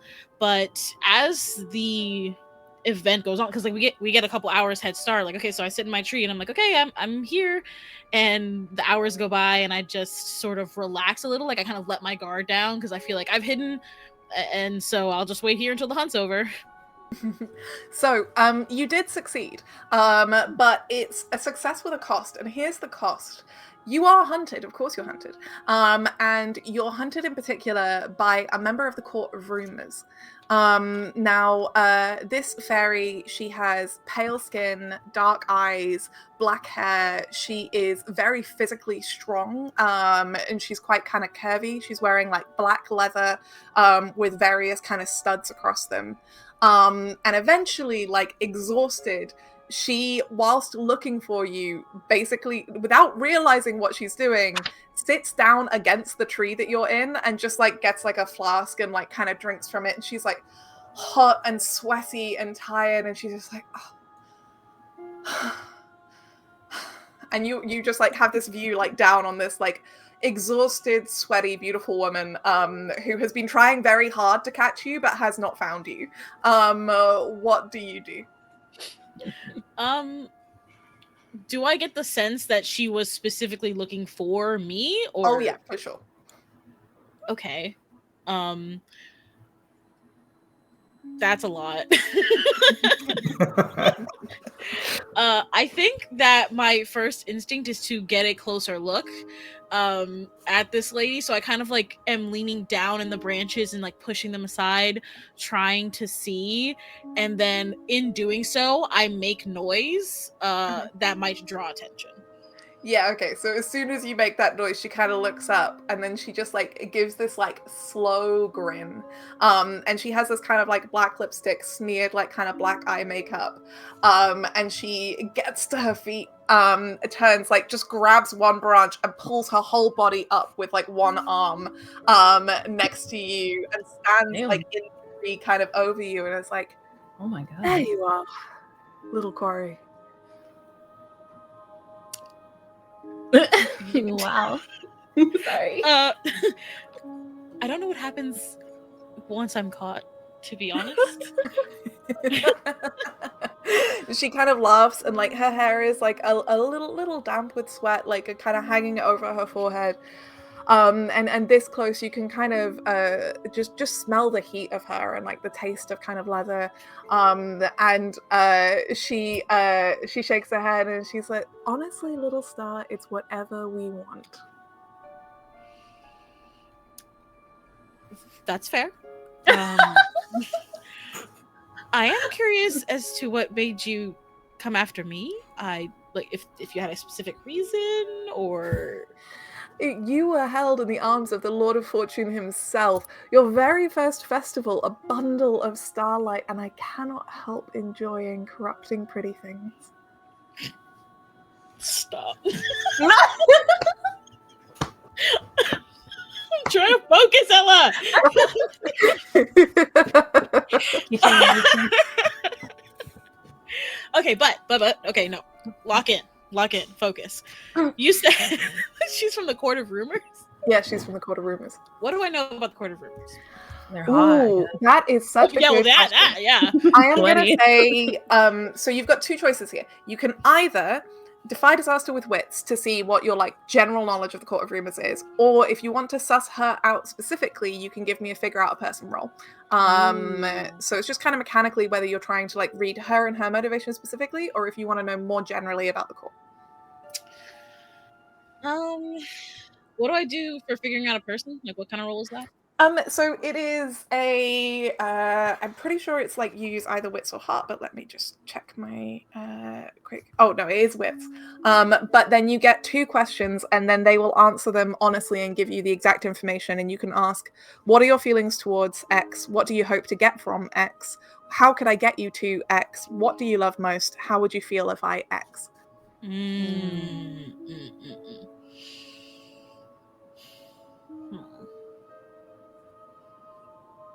All right, I'll do figure out a person. Okay, so give me your roll plus your wit and let me know what you get. I got an 8. Amazing. Nice. So you can ask 2 questions, but they may ask one of you in return. So have you got the questions for reference, or do you want me to read them out again? Yeah, if you can read them out one more time. Sorry. Don't worry at all. It's a hard one to track. So what are your feelings towards X? What do you hope to get from X? How could I get you to X? What do you love most? How would you feel if I X? So you can ask 2 of those. Okay.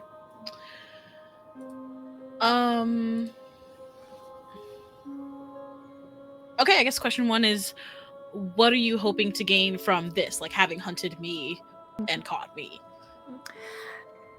You get the sense that she is not only working for herself, but also for her queen, the Queen of the Court of Rumors.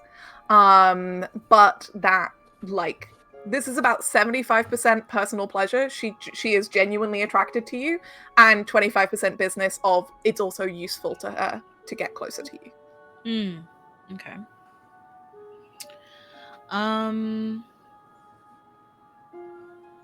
I am concerned about that 25% business. Because I know what I'll do about the 75% attracted to me. That's not a question. Okay. That's clear. I guess, okay. Then the second question is, what are your feelings toward the Court of Starlight? Ooh, good one. I think her feelings towards the Court of Starlight are broadly pretty negative. The Court of Rumors is quite in line with the Court of Misrule in that, like, they believe in chaos and stirring trouble and shit stirring. They're professional shit stirrers. They are dedicated to stirring shit. So what they want is to cause conflict and, like, secrets and kind of miscommunication. And so the Court of Starlight, you know, clarifies all of that and clears up all the confusion. And so, like, in a lot of ways, you're yin and yang. And so, yeah, she kind of has an adversarial relationship with the Court of Starlight. She gets a question in return. And I think her question will be, how could I get you to come home with me? There's 75%.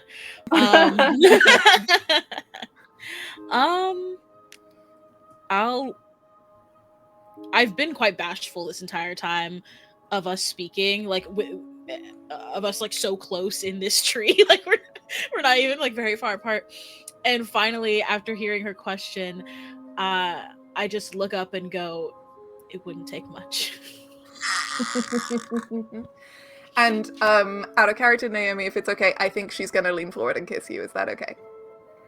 Yeah, okay. So she immediately leans forward and just like catches you in this kiss, and it is not a tentative kiss, it is not a shy kiss, it is hungry. And she has something of the predator to her as she kind of like pulls you closer, and she like tugs on your hair and just like gently kind of scrapes her teeth against your lips. She is determined to have you. Yeah. I will make a note that I have passed a trial. Yeah, sure. I will make a note that I have reached satisfaction. for my playbook for the Nature Witch, I have 4 trials, and if I pass them, I get experience. Yeah. And so one of the trials I chose was kiss someone dangerous. Yeah, you absolutely get that. Incredible. Hell yeah. I love it. I love it. I love it. That's Yeah. a win, baby. This is Beautiful, beautiful, crazy. beautiful. Okay, Oh, we're going to kind of fade to black there and go back to our hunters. So our hunters, you know, there were a couple of hours where the quarry was setting up, and then we go into the hunt itself. So each of you, again, is going to need to give me a roll to defy disaster. But how you do that is really up to the kind of method of how you hunt. So if it's like brute force, full on, just like actually trying to like outspeed and outpower your quarry, then that's going to be daring. If it is going to be kind of strategy and traps and things, then that's going to be wit. If it's magic, then you'll be using spirit. And if it's going to be like dexterity, like sneaking and kind of stealthily following and observing and then kind of like appearing out of surprise, then that's going to be grace. So kind of what is your method of hunting? We'll start with Honey.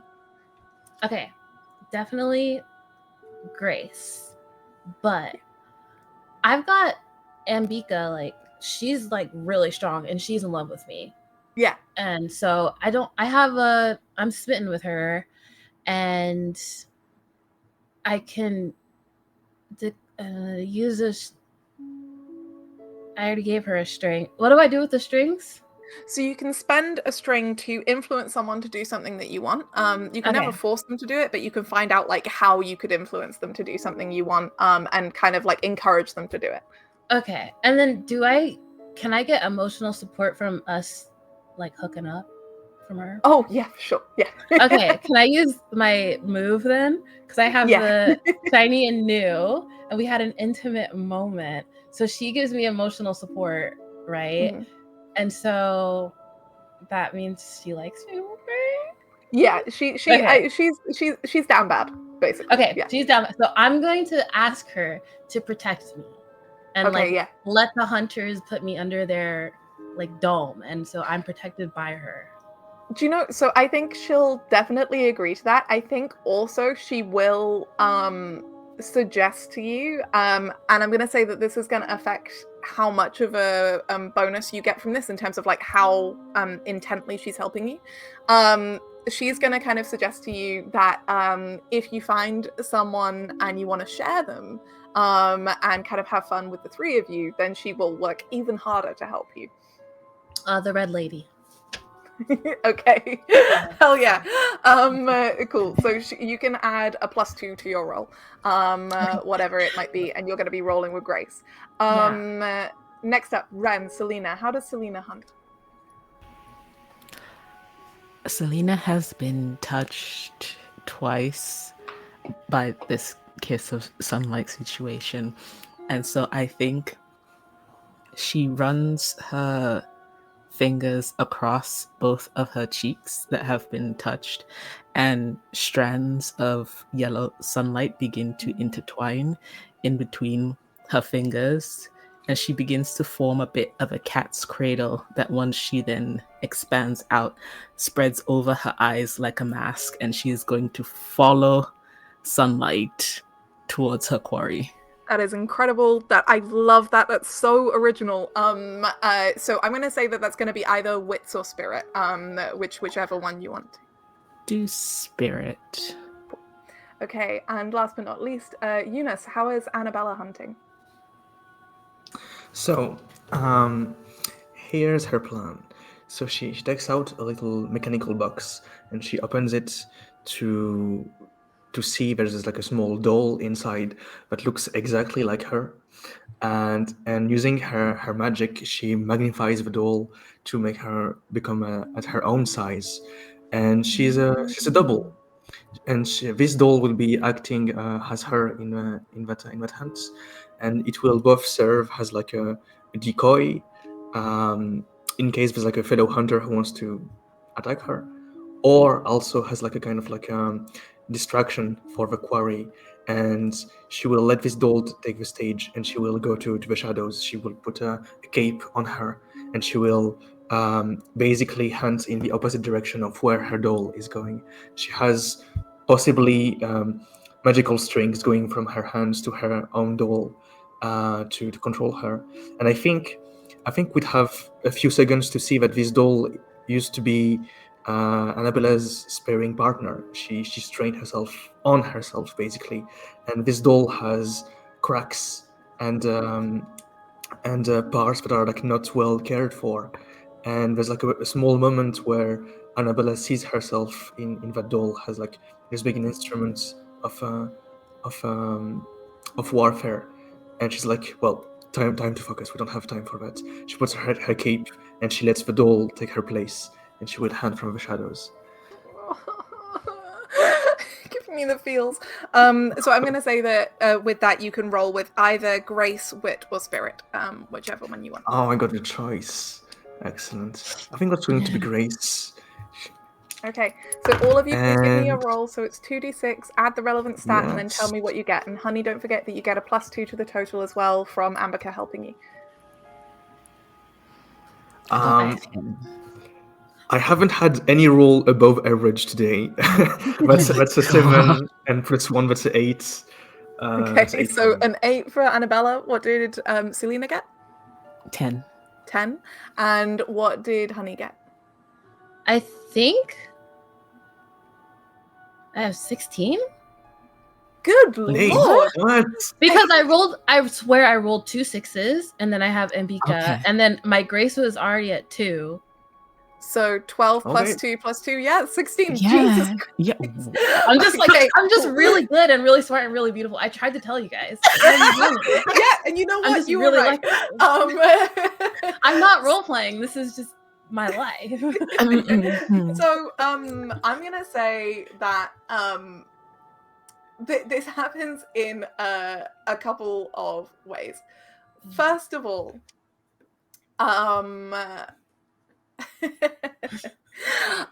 Marka, who is the red demon lady who you said you wanted to chase, she doesn't normally play quarry. She normally plays the hunt, but you said that you wanted this, and so Ambika kind of convinces her, and so she plays quarry.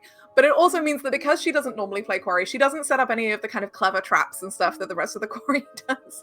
She leaves a pretty obvious trail, and so really it just turns into you have to like outspeed and overpower her, and it's kind of up to you, but basically like very, very easily you overpower her, and then you have most of the time that is supposed to be for hunting to do whatever you want that is not hunting.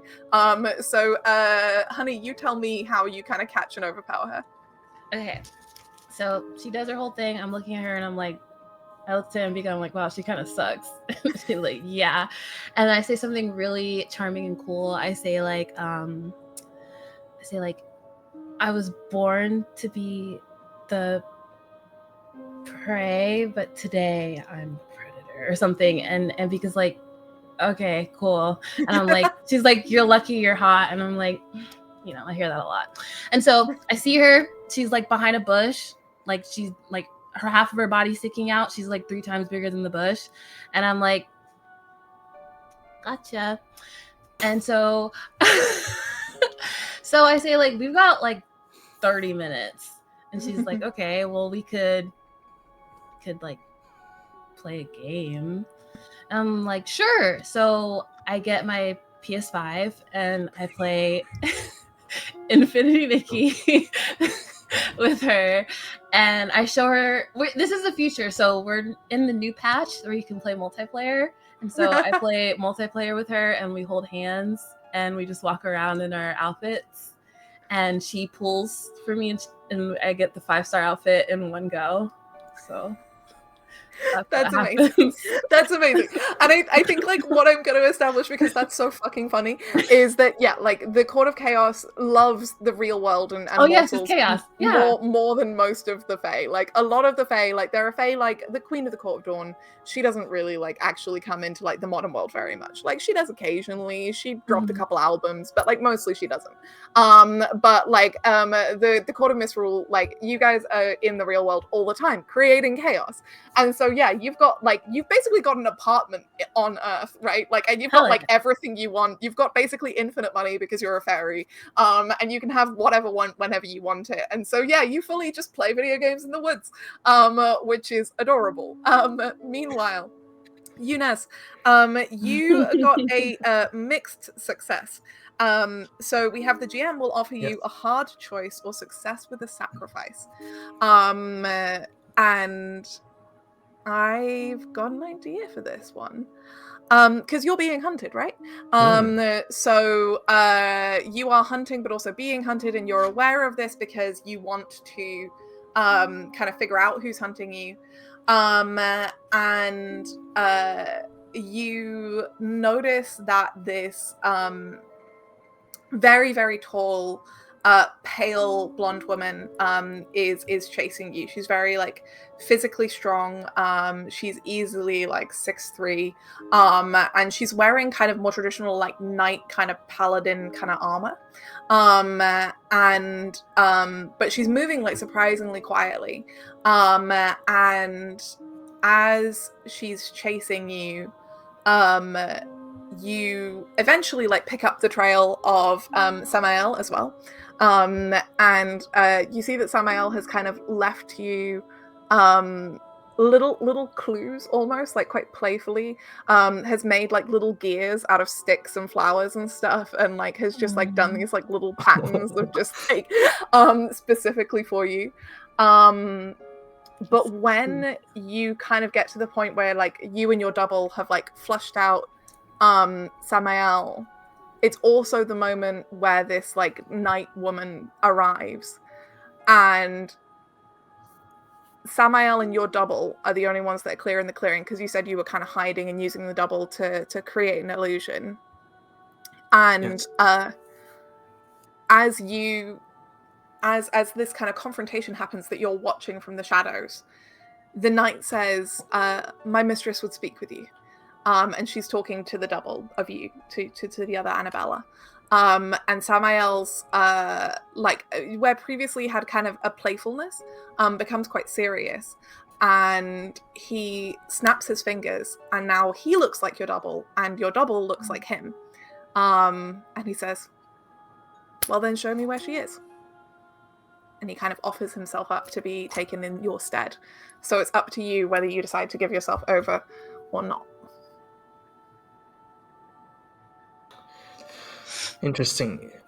So, would I be able to follow them if I let Samuel take You my could try, steeds? Will I be yeah. able to still find a way to? I will try that. I will absolutely respect the incredible intelligence move from Samuel. Okay, this guy is actually a good agent. I love this. Yeah, he's not an idiot. He just likes being chased. She's trying to make sense of it. Yeah, absolutely. Then she will stick to her shadows and try to follow them, letting Samuel take her role in that situation. Okay, so the knight waves a hand, and as she does, this almost like obsidian mirror of shadow just appears in the woods. And she kind of grabs Samael's arm, although Samael currently looks like you, and that battered, war-torn version of you. And she winds a silver rope to tie his hands behind his back. And then she just kind of pushes him through. I'm going to need you to defy disaster with either grace or spirits to try and get through the portal before it closes, because it's going to close pretty much instantly. Yeah. Would you say that I'm doing a defy disaster that's about to befall someone else? Like there's in a way, there's like a protection of Samuel here. All right, and I'll be able to use a playbook move, Violent Rescue. When you defy disaster that's about to befall someone else, can either gain a string on them or ask one of the questions, even if you roll 6-. Huh. Okay. So I roll defy disaster with grace. Yep. Or with grace or spirits. None of them would save me anyway. That's a 4 on the die with a +1 from grace. That's a 5. Oh boy, so that's a Ah, failure. that's all. So yeah, That's you try failure. to follow, and as you do, the portal just disappears and leaves you alone in the woods with yourself, who, as Samael leaves this plane, reverts back to the same like battered mirror of you, and it's just the two of you in the woods, staring at the trees where Yeah. they're one way through to follow. There's So I'm here looking at the double of Samuel, right? There's the next half of my playbook move is that I can ask a question to the person I'm trying to defend here, and the question is either how do you feel about my devotion, but I'm much more interested in the next one, which is what secret pain lies in your heart. So I'm here looking at Samuel's double, and I'm wondering, like, I'm looking at him like I look at my duel with like all its weaknesses, and I'm wondering, he did that for me, I think, but what is he after? And I think Annabella has this struggle of like trying to understand people, who come forward with like their hearts on their sleeves, and she's like, surely it must be because of something, and she's like trying to analyze the situation with like a rational mind. So she looks at Samuel's double with like this idea of like, what's moving you? What's your weaknesses? think- Or So we'll retcon, because originally I said that the illusion disappeared, but I love this. So we'll say the illusion stays for a moment, and in that moment, there is, enough ambient magic in this forest that you can get a true sense of Samael themselves, especially because they were just in this clearing. So there's kind of an aftermath of them and their spirit and their soul. And so you ask this question. Now, fawning is a trauma response, right? Like in trauma and abusive situations, people respond fight, flight, or fawn. And what you learn by asking this question is every member of the Court of Fawns is someone who at one point in their existence was imprisoned by or pursued by someone else, whether it was because of who they were or an injustice. They are all people who have escaped something terrible and have chosen to reclaim power over their own softness and their kindness and their vulnerability.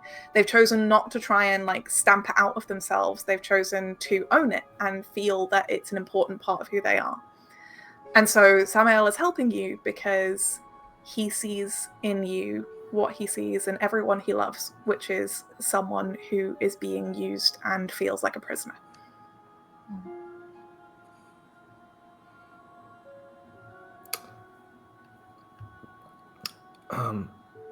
Annabella sits down and she looks at the stars and she ponders her next move. Okay. Meanwhile, Selena, you also got a pretty effective success. It wasn't a 16, because a 16 isn't really something that should happen in this game system. Maybe I shouldn't have given you a +2, but there we go. But you did get a 10, which is a complete success. It's our equivalent of a crit in this system. So, you are definitely going to find Samara. And Samara, a little bit like Samael, is playful with you. There are like little bits of sunlight variously kind of strung around the trees, almost like strands of hair that have been deliberately left, like just little strands of sunlight. And it leads you to a series of waterfalls, this grotto where like a bunch of waterfalls spill one into the other, and this clear light blue sparkling water surrounded by stones and glittering crystals, and overhung by like white blossom trees, and filled with like a sweet scent. And when you find her, which you do pretty quickly, she is sitting on top of one of the waterfalls, almost entirely naked, with her legs crossed, waiting for you. And she grins when you find her. Oh, good. Okay. Selena, on the path here, has just been kind of gently trailing her hand through those little drops of sunlight that have been occurring, just taking in the warmth. She's used to warmth and then coolness, but with the dawn it goes in the opposite way. So as she gets closer, I think it begins to feel warmer and warmer, and it's a little bit not addictive, but she keeps wanting to take more of that in because it's always something that the court of the Twilight Sea has to lose in order for the transition to occur. And so when she emerges at this grotto and looks up at her, the cradle of strings breaks from her face, and she's, I think, looking up at her with a bit of wonder and a little reverence, just to see this risen beauty up above her. And as you arrive, so where Samara is sitting, from underneath her legs through the water, the ripples on the water are glowing gold and pink with the light of dawn. But as Selena arrives, the light of twilight, that kind of like light purple silver, spreads across the water from where you stand on the edge of the pool. And the two kind of meet in the middle and begin to kind of swirl around one another, like mixing silver and gold. And I think she begins to step into the water, dress and all, this color expanding from her, and she will just raise a hand up towards her, not even fully beckoning her, just giving her the choice. You can come down. I think Samara steps down from the waterfall and she steps through the air gracefully. She's barefoot now, and wherever she steps, there's just this ripple of like golden light until she steps into the water beside you, and the water kind of like slides up her slender legs and kind of pools around her hips. And she steps closer to you, where her skin is kind of covered in like droplets of fresh water, glimmering gold. And she grins at you and she says, "Looks like you caught me." You left a kind enough trail. Well, I can't say I didn't want to be caught. I think I'm smitten.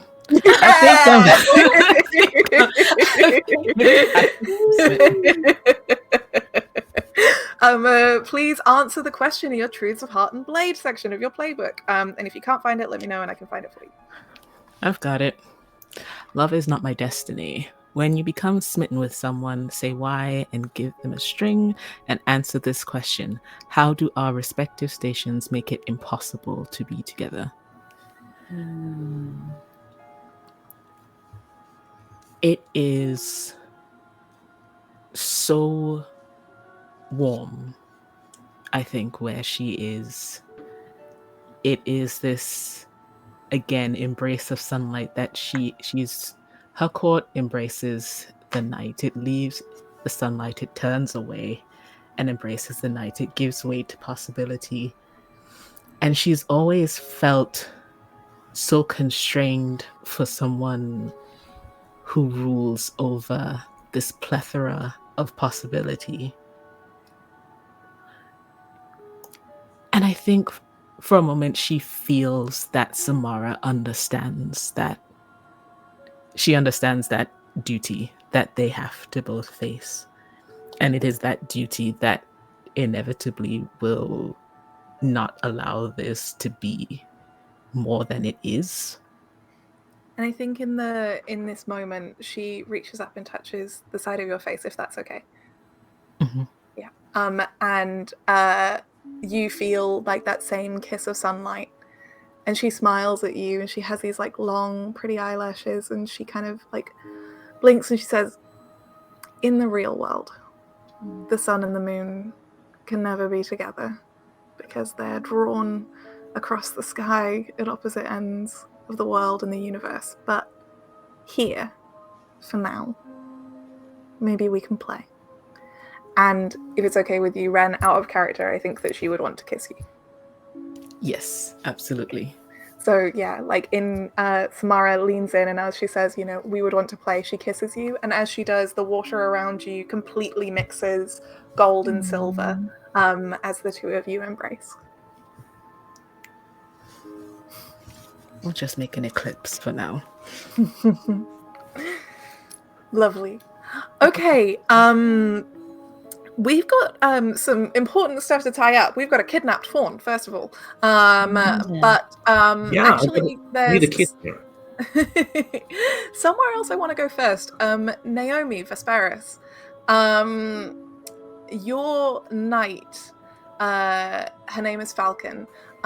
She has taken you back to her home because she wanted to. There was definitely a moment where she fully, like, it seemed like things were going to develop just in that tree. But then she was like, nope, I'm taking you home with me. And so she basically kind of carried you in her arms, and unbeknownst to you, much like what Annabella saw across the forest, she waved her hand and a portal of shadow appeared, and she carried you through it into her home, the Court of Rumors. The Court of Rumors is a place full of shadow and gold. It's glinting with secrets and wealth and every hidden thing, as well as all manner of fun, spiky leather objects that I'm not going to describe in detail because this is a Twitch stream, but boy howdy does the Court of Rumors love a little cake. Falcon takes you to like her rooms where you can enjoy one another's company however you wish for as long as you wish. But eventually you are brought out of it by a commotion that you can hear elsewhere in the court. And Falcon kind of detaches herself from you with a bit of a groan, and it's like, oh, I hate this part. She gets up, she's completely naked, and she just looks at you and she's like, you're gonna have to come with me. Huh? What do you... So, like, there's this whole thing, like, I'm a vassal, I'm kind of like the knight of this court, and my lady, my queen, she, like, really wants to talk to you. She's got this whole, like, plan. There's been a bunch of rumors. It's like this conspiracy. I don't really care, but it is my job, so, like, you gotta come with me. And she's, like, pulling on kind of, like, the leathers as she's speaking. It's your job, so. Yeah, it's her job, so yeah. God forbid You a lady gotta have a come job. with her. Go with her. I know. Like, what are we supposed to do in this economy? I guess I'll get up just for the sake of like she's getting dressed, so I feel like I have to get dressed, and I'm just like pulling on my dress, and I'm like, is this like an optional thing, or like do I get like a primer on what she wants to talk to me about? In terms of optional, not super optional. I mean, we can get kinky about it if you want. And she kind of gestures to some handcuffs on the wall, but like, we don't have to. Like, that's really, I really believe in consent. So, like, Okay, yeah. I guess more important question. I'll be able to leave after this discussion, right? Oh yeah, for sure. Yeah, this is the Midsummer Festival. Like, nothing that happens here is permanent. This isn't like a serious danger situation. This is just like fucking fairy politics bullshit. Like I said, it's not really my thing, but like, I'm the muscle, so, you know, like, sometimes they want you to go get someone, and that someone is really hot and cute and has these like little star freckles, and it's like you really want to kiss him, but like, whatever. Like, I had to get you, and you know, I don't want to get fired. Like, being courtless kind of sucks. So yeah. Well, you know, you are definitely the muscle. Like, I try to not get distracted, and I'm like, yeah, no, I get it. She fully just flexes. You know, I know how it is to have a job, so not like I'm doing mine right now anyway. So sure, yeah, whatever. I'm dressed. You're dressed. You ready to... Oh, yeah, sorry, I should probably put on some pants. She, like, pulls on, like, those leather pants. Hopping into the leather? Yeah, absolutely. Absolutely jumping to a bit of hopping. And then she, like, guides you out, and you come into the court proper. So in the court proper, there is a queen on a throne, and it's kind of a mirror of the Court of Dawn, where the Court of Dawn's throne was on marble. This court's throne is on obsidian. And at the top is a very curvy woman with dark skin. She's wearing like thigh-high black kind of vinyl boots. She has like long dark hair, but when she shakes her head it kind of like switches into this like sharply cut kind of neon pink bob, and then she shakes her head again and it switches again. And she has like it fully like a whip like coiled at her hip, and she's just sitting on this throne with these like long kind of nails that almost look like little like silver claws, just like tapping them on the throne as you come in, and you see the little fawn that was in the 9-legged race, Samael, standing next to like a slightly annoyed looking very tall pale knight who is sort of explaining like on one knee to the queen. I am so sorry, my lady. I thought that I had him. I thought I had her. I was sure that I had her, and instead I seem to have him. So well, I mean, obviously he can be returned. Yeah, the fawn doesn't seem super distressed. The fawn seems more kind of like almost a little smug, but also a little serious. And you're kind of brought into this. Is there anything you want to do, Vesperis? I will attempt to be as respectful as possible.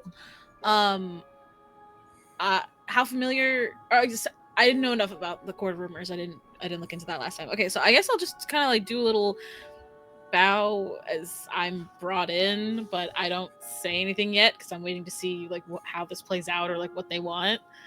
As you enter, the queen kind of tips her head back and laughs like, oh, the little star.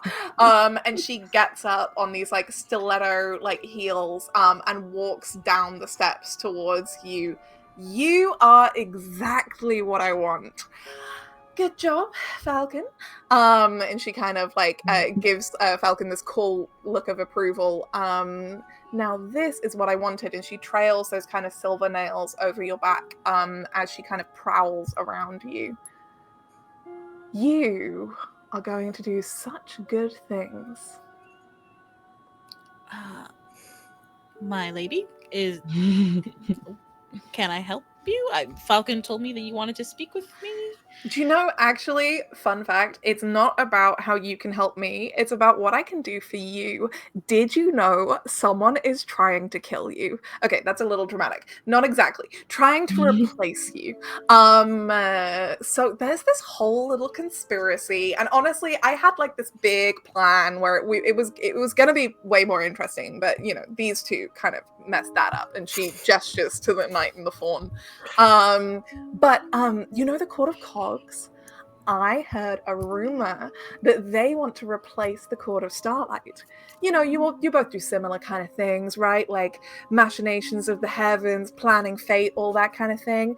And they put in their bodyguard for the Court of the Twilight Sea, specifically so that they could steal the potential of the Twilight Sea and use it to elevate their court to a higher position than it's ever been in before. Isn't that scandalous? It is. I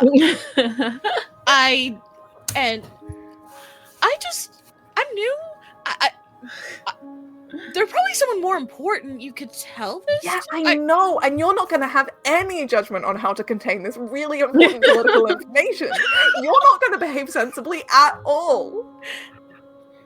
Well, that's I wouldn't say that. Friends, friends might get hurt. I mean, okay. Are you really going to put your court over your friends and their well-being? Wait.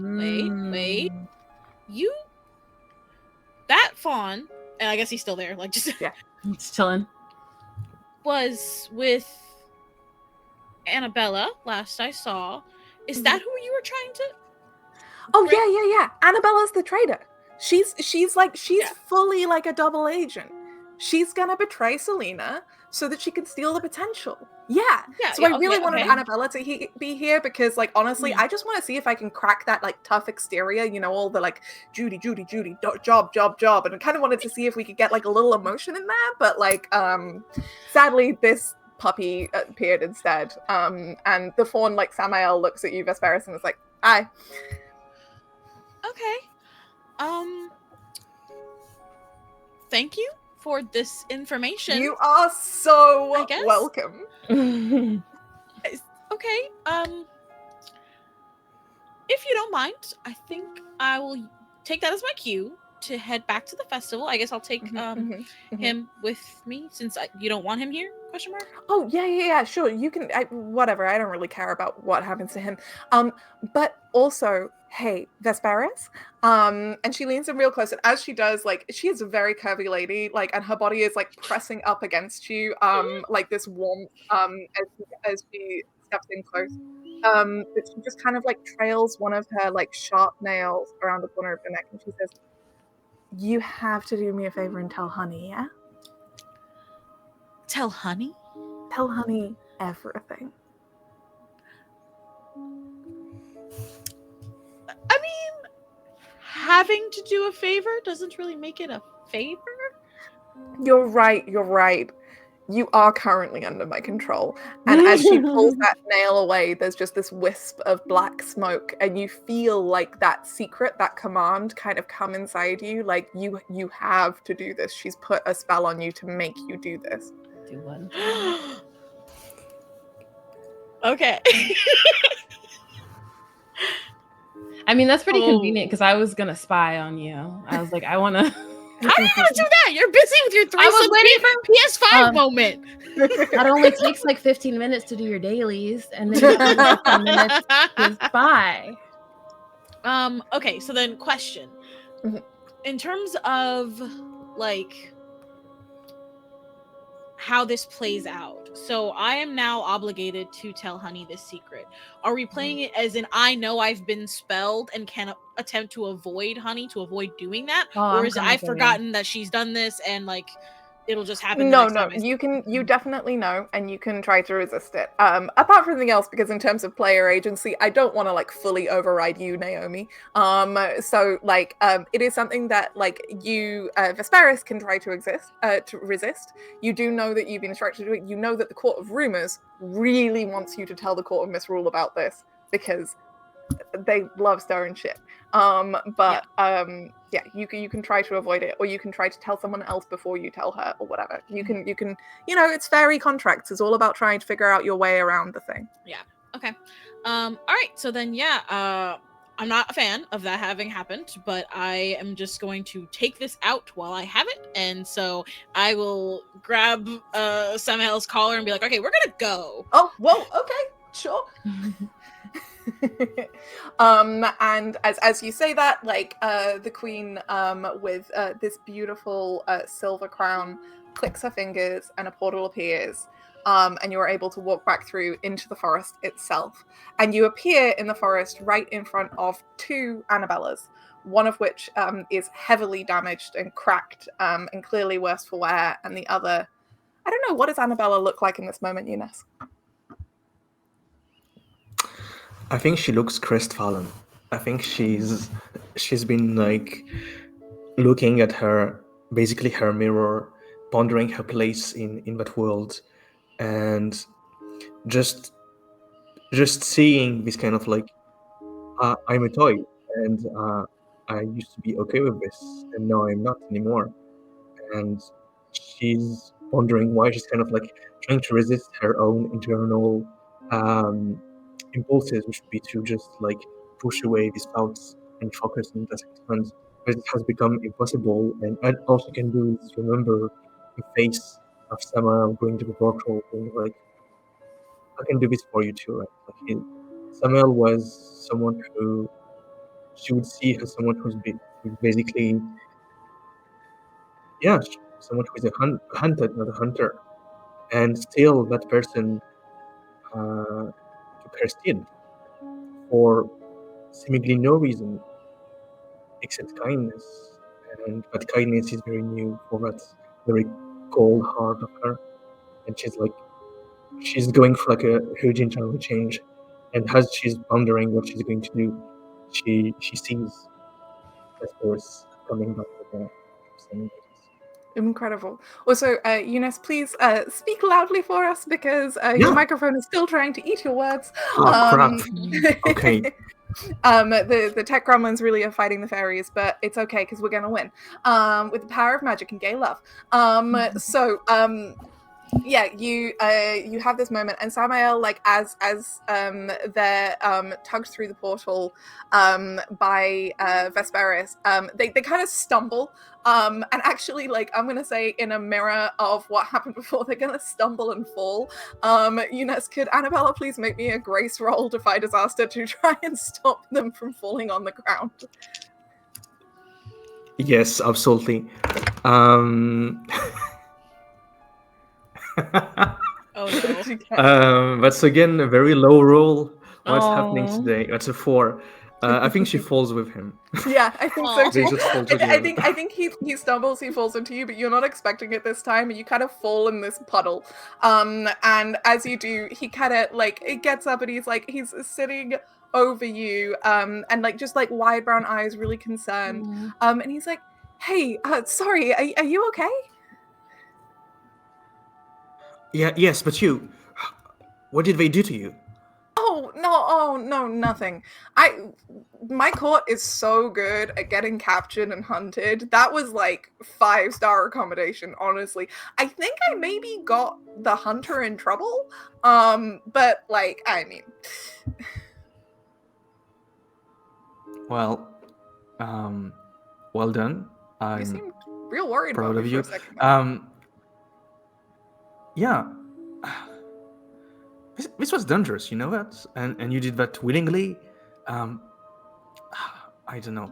Stop being so cute. Vesperus, what are you doing here? I'm literally Vesperus is exactly the same way, just like you guys are so cute. Okay, but no, wait. Samael, sorry. I'm sure you guys had something planned for this hunt. I really need to talk to Annabella. So can y'all like rain check this between you two? Like Samael fully pouts. But is then like, sure. And he leans into Annabella and Eunice. Samael will probably want to kiss you on the cheek. Is that allowed? It is perfectly allowed. Okay, so he And I leans in think and she kisses you will, on the cheek. Huh?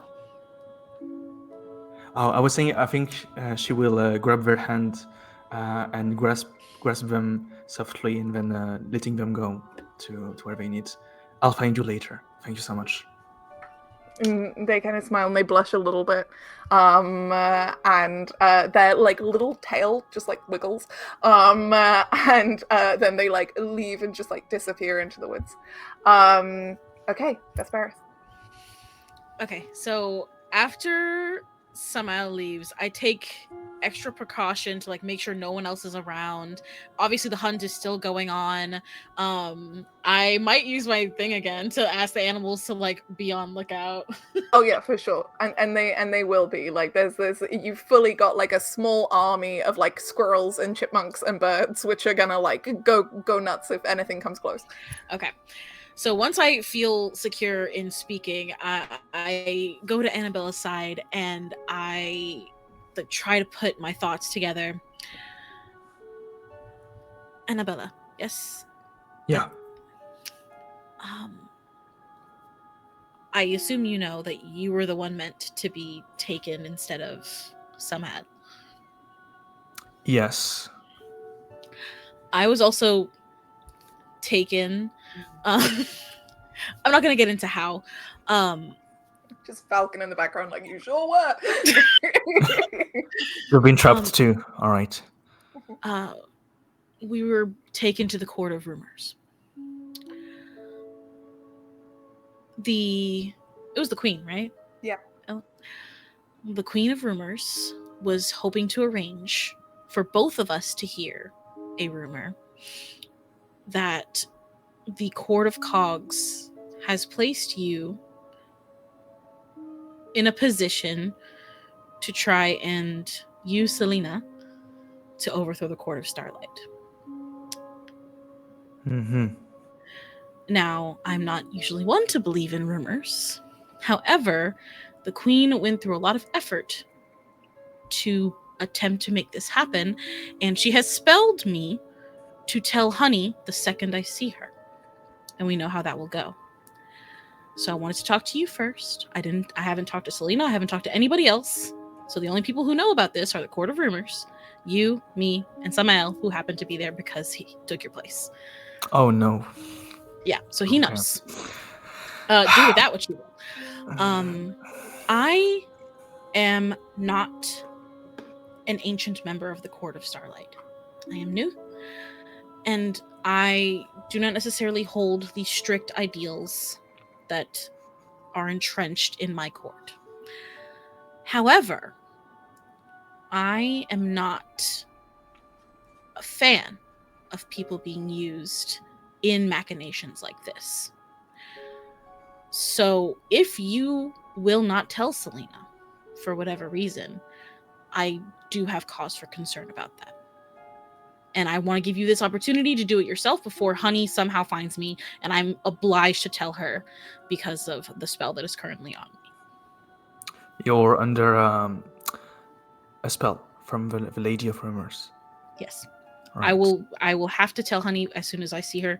I can attempt to resist it. I don't know how strong I can be against the Queen of Rumors magic.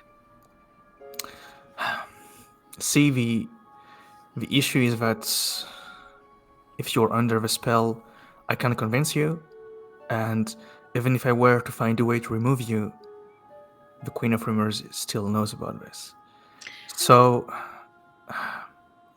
I think what the Vesper sees is Annabella, who was very upright before, just like going down, shoulders going down, being like, "There's nothing I can do anymore. It's a checkmate, basically." And in a way, there's like there's a relief in that, but having been finally beaten, so there's no way to counteract anymore. All right. I will find Selena and I will tell her. You are obliged to tell everything to Honey, right? Like, even the fact that Samuel was here, can you, in a way, not tell her?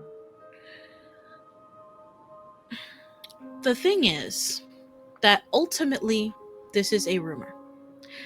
And that is what will be communicated. Now, it is up to you if this rumor is true. I firmly believe that it is not the leaders of our court, not the fate of our stars, wild as it may be for me to say, that defines who we are and what we do. So right now, what the Queen of Rumors told me could be true. That you were placed with Selena to do this task and that you will faithfully carry out the task when the time comes. But you could also choose not to do that, and then all I'm telling Honey is a rumor that isn't true. But that's up to you. I was told that you will eventually betray Selena, but it doesn't have to be that way. And I feel like I don't know you very well, but I don't think you want to. At least not from the way you're looking right now. You're from the Court of Starlight, right? Mm-hmm. So you can see that in the very same way that Selena's fate is to change everything, mine is to shape the changing, or be broken trying. Is it really possible to defy this fate? Well, I think a thing that people misunderstand about fate is that it's fixed, but not, the path there is not fixed. So the fate of the Court of Cogs is to shape things, is to create. You create in a way that we have for centuries of time, but just in this very new and fascinating way. But what you create is your own. We at the Court of Starlight do not determine that. We do not determine the minutia of your life. But if you'd like, And I kind of reach out my hand, and I would like to do something similar or offer something similar as to what I felt when me and Selena touched earlier, except trying to do it on purpose this time, like trying to get a sense of her fate. Mm-hmm. Yeah, you can definitely do that. I'm going to say that will be a spirits roll. So roll me 2d6 and add your spirits. Okay. And I'm going to say because you're a member of the Court of Starlight, you can roll with advantage. Also, I have strings on Eunice. I don't know if that will help. Yes, so you can spend a string to get +1 on your roll. And you can spend more than one string. Oh, no, sorry, you can only spend one string. But you can spend a string to get a +1 on your roll. Okay, so roll with advantage. Okay, so my first roll was an 11. My spirit is... You're trying to come for my game? Obviously. My spot? So, my spirit is +1, so that's 12. And then +1 for Eunice, that's 13. Yeah, okay, amazing, Okay. Perfect number. So yeah, you know exactly what Annabella's fate is. Eunice, what is Annabella's fate? It can be anything. Annabella's fate is what she just said, which is to shape Selena's future or to be broken trying. And her fate is to be broken, but in a broader sense, like herself, her role, her position, all of that is not sustainable and it will break down. And she will, after that, piece herself up together again in another shape, another role, hopefully of her own choosing. And perhaps Vesperis is seeing herself too in that vision, that Annabella is able to know, because she has less of this armor, her heart is more exposed and she is able to form more vulnerable connections with others. And she will probably shape Trina's future, but not as a bodyguard anymore, and hopefully as a friend. There's also like a phone somewhere. Yeah, so I gained this insight about you, and like my touch is for this purpose, but it's also somewhat like a comforting one, like a friend would. And I lightly touch the back of your hand and I say, one of the things that I pay attention to as a fate crafter is the influence of wreckage. Saturn in particular, very famous for this, and where your Saturn lies is very important. And it is a big shift. And people often resist that. They resist that part of their fate because they don't want to be broken. They don't want to be subject to destruction. But sometimes that breaking is to allow something new and beautiful to form. The same as a chrysalis for a bug that melts itself down to build something new. And so part of your fate is that, yes, things cannot be the same for you forever. You're going to have to break and change and become something new. But that doesn't mean it's awful.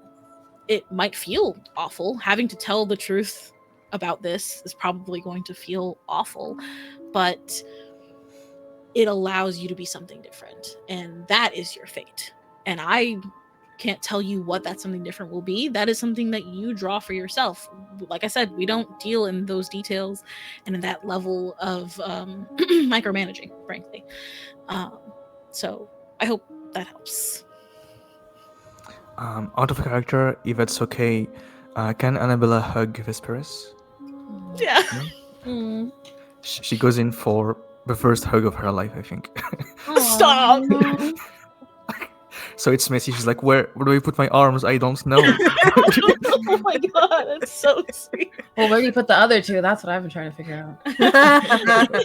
So yeah, like I could see that she's a bit clumsy with this, so I kind of like really lead the hug and try to make it a warm one. Despite like the ceramic of Annabella's body, like I still try to make it as nice and warm of a hug as I can. And despite its awkwardness, Annabella, you feel a comfort that you have never felt, and you know that you have a friend here. We are getting towards the end of our game, very sadly, because honestly, I could stay in this world and with these characters forever. But I'm gonna bring us towards the evening as we get ready to close off. So, of course, every night is a grand ball. Every night is a dance that lasts as long as the fairies want it to, and that means that the forest kind of folds in over your heads to create this warm, dark space, and all of the flowers glow with like bright neon and jewel tones. There's a sweet smoke and taste in the air. There are drinks wherever you want them. There's glitter and shimmering iridescent light, and people are dancing, and there's so much music. There's music that shakes the earth, that you can feel in your bones, that hums and thumps and moves with you. And all of you are at the dance. Everyone is at the dance every night. Selena, Samara would have wanted to stay with you if you would let her. Is she still with you? Yes. So Selena is absolutely like dancing closely with you, kissing you if it's okay, as she does so, absolutely like draping her arms around your neck and just having a great time. And you're seeing like the warm and unfiltered part of her that she's showing you, something that she very rarely shows anyone, and she's just laughing and throwing her head back, and having fun and relaxing in a way that almost no one has ever gotten to see. I think it's a similar thing for Selena as well. As much as she was trying to stay out of sight earlier in the day, she doesn't mind now. She doesn't mind who sees her in this moment. It doesn't matter as much because her eyes are on the enjoyment of the person that she's with, and everything else is background. I love that. And as both of you kind of drop your guard, magic just washes out from both of you. So wherever your feet touch the ground, Selena, twilight and moonlight just glitters outwards, glowing and rippling across the grass and the roots. And people around you are seizing the moment. They're taking a chance. Like, people are coming up to each other and asking for a kiss. People are sharing their feelings with each other. People are offering a hand and asking someone to dance that they never would have had the courage to do otherwise. But in this moment of potential, in this chance, in this one moment, suddenly they're full of courage and joy and excitement in a way that they have never been. And the two of you radiate light as you dance. And to end, I would like to know, what does Honey look like in this place? Okay, so Honey is, you'd think she's out there having a grand time, out with all the women that have fallen in love with her.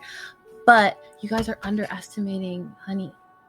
She isn't just the playgirl, okay? She has social anxiety, and she's been hiding it this whole time. And she's extremely overwhelmed with, she thought that this was her dream. She said, I'm going to go to the ball. I'm going to tell everyone I've come 15 times. This is actually my first ball. And I'm going to find the two hottest women, and they're going to love me. And it actually, when I did get them alone, I was too scared to do anything. And so I brought my freaking PlayStation to hang out with two big, beautiful women. Am I crazy? So right now, Honey is trying to get some personal space because she hasn't had a moment alone, and she's getting really like, she needs to like reset. She needs like, you know, some space. So I'm going to ask, I think I have one left for Ambika, I think, a thread or a string. Mm-hmm. And then I don't think I have one for not Karlak person. But yes, you can definitely have a string on Marker as well. Okay, so I'm gonna tell both of them.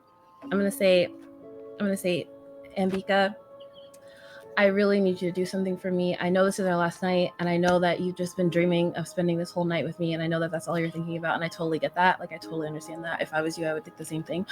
But I'm going to need you to find Vesperis. Sorry, I saw your name. Oh, yeah, Vespera in the party. I know she's out there somewhere, and I'm also going to, and then so she leaves. And then I turn to Marka, and I say, sweetie, I don't really know you that well, so can you find Annabella? I'm like, I need you to find Annabella. I need you to keep them separate. So they're both like, okay, yeah, we love you. You're like our third girlfriend. So I'm like, cool. So they go, and I hear from Ambika that she found Vespara in a back room hiding from me, which I know she's been hiding. I've been trying to find her for like the whole party because I was done with the hunt like 15 minutes in, and I was searching for them and I couldn't find them anywhere. I saw her like leave and go to a different dimension, and I said, the queen of rumors is fucking with her again. I bet that's what's going on. So I see her hitting and back in the corner. Her back is turned to me. She's like this, like she's paranoid because she can't even have fun at her party because she's looking for me because everyone's obsessed with me. And so I bring the doors open and I say, "Girl," which is my main attraction playbook move because I make a huge entrance. So I guess I'll have to roll, right? Yeah. Okay, so I'll roll 1.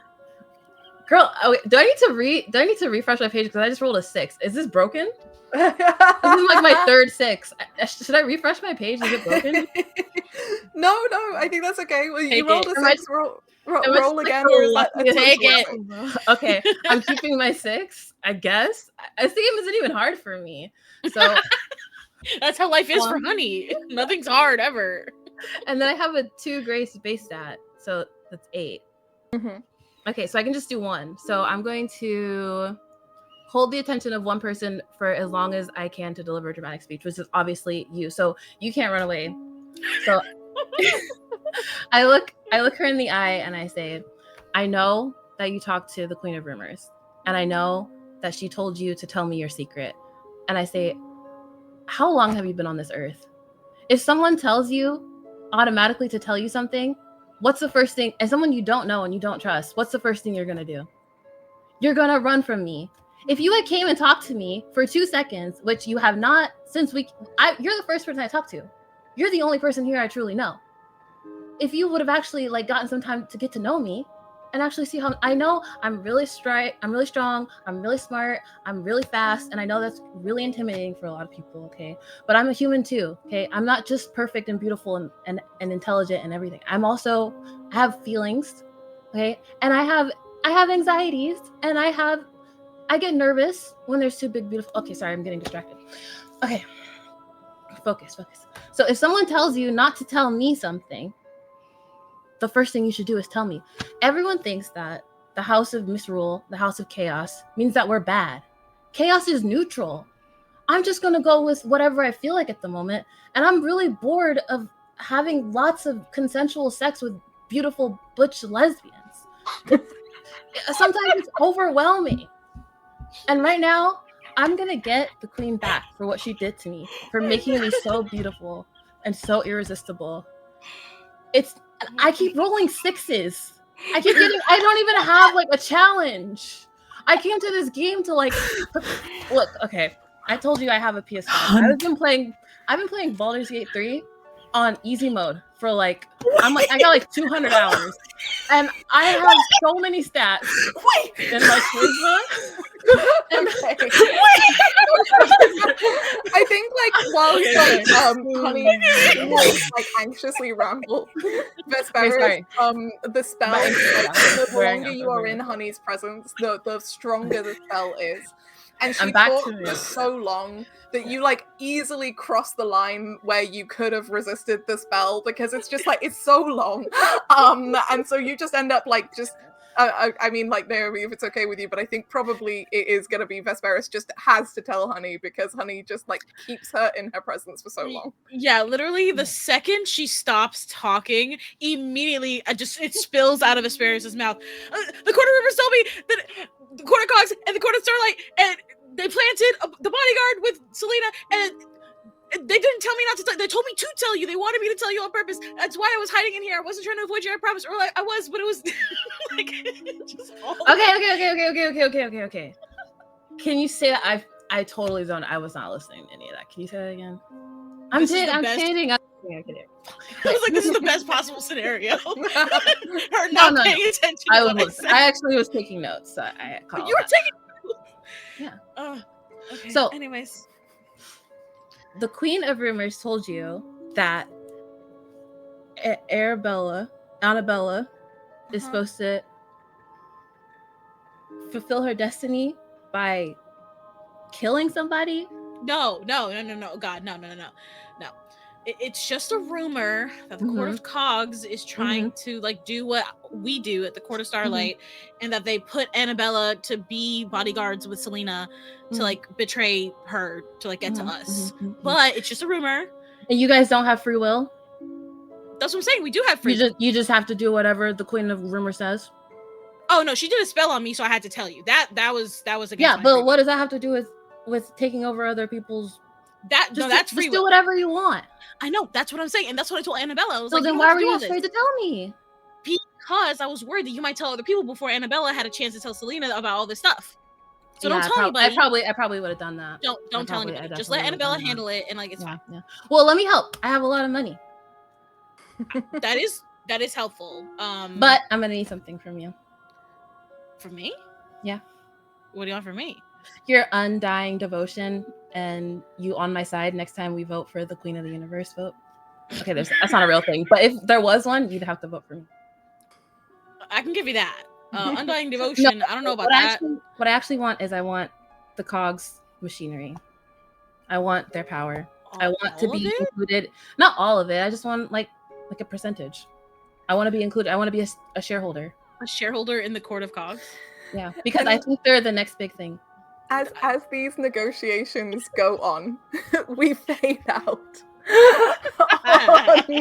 Honey kind of revealing her like ulterior, like, you know, she's not just a pretty face, she's not just great at she's everything. A capitalist. She is also a capitalist, and she's gonna God forbid a woman have hobbies, okay? Right? Sorry, like, I'm just trying to listen, why are we criticizing successful women? No.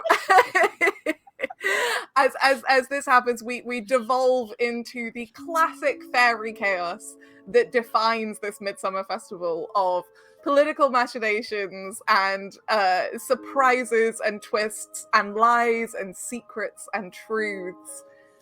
And we see the dances and we see the love between them.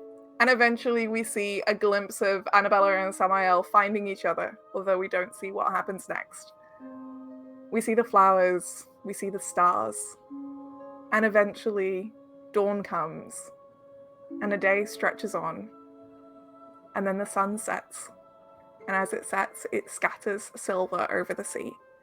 And just before the sun disappears into the night, there is a moment of endless possibility. And that is where we end our game. Thank you all very much for playing. My wonderful, wonderful players. We are gonna tell you all who we are one more time, and also remind you that this is a fundraising stream. We are raising money for Trans Lifeline, so please, if you can, please donate. Our current goal is $1,500. And we are also running a giveaway, which means that you can enter to win some really amazing prizes, including a PDF of this game, Thirsty Sword Lesbians.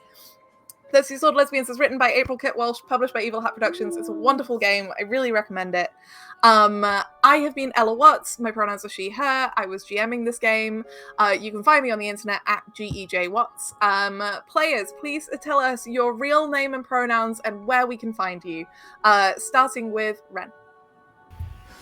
Hi, I've been Ren, they, them. I've been playing Selena, who's been she, her, who's been she, her. I don't know. Pronouns are she, her.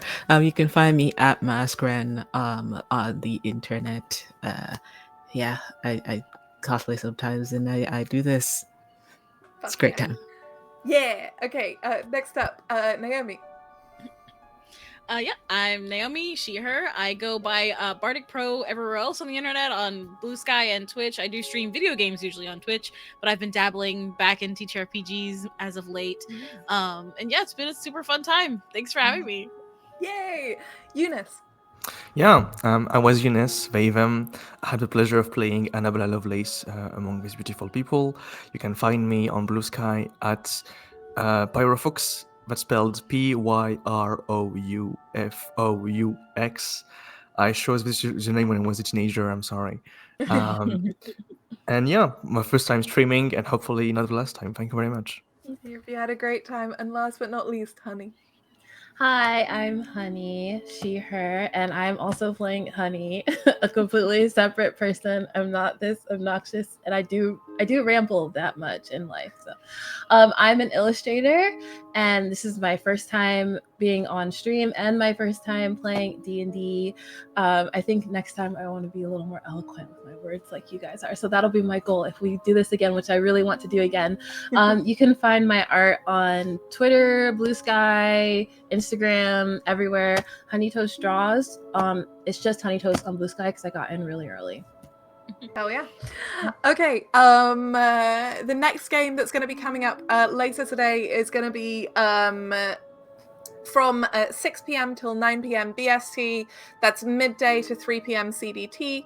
It's going to be Sail the Oceans Queer, which is an incredible piratical queer game written by the amazing Anya, and it's going to be GM'd by Michelle Kelly. It's going to be a fantastic time. I'm definitely going to be watching it, so please do tune back in.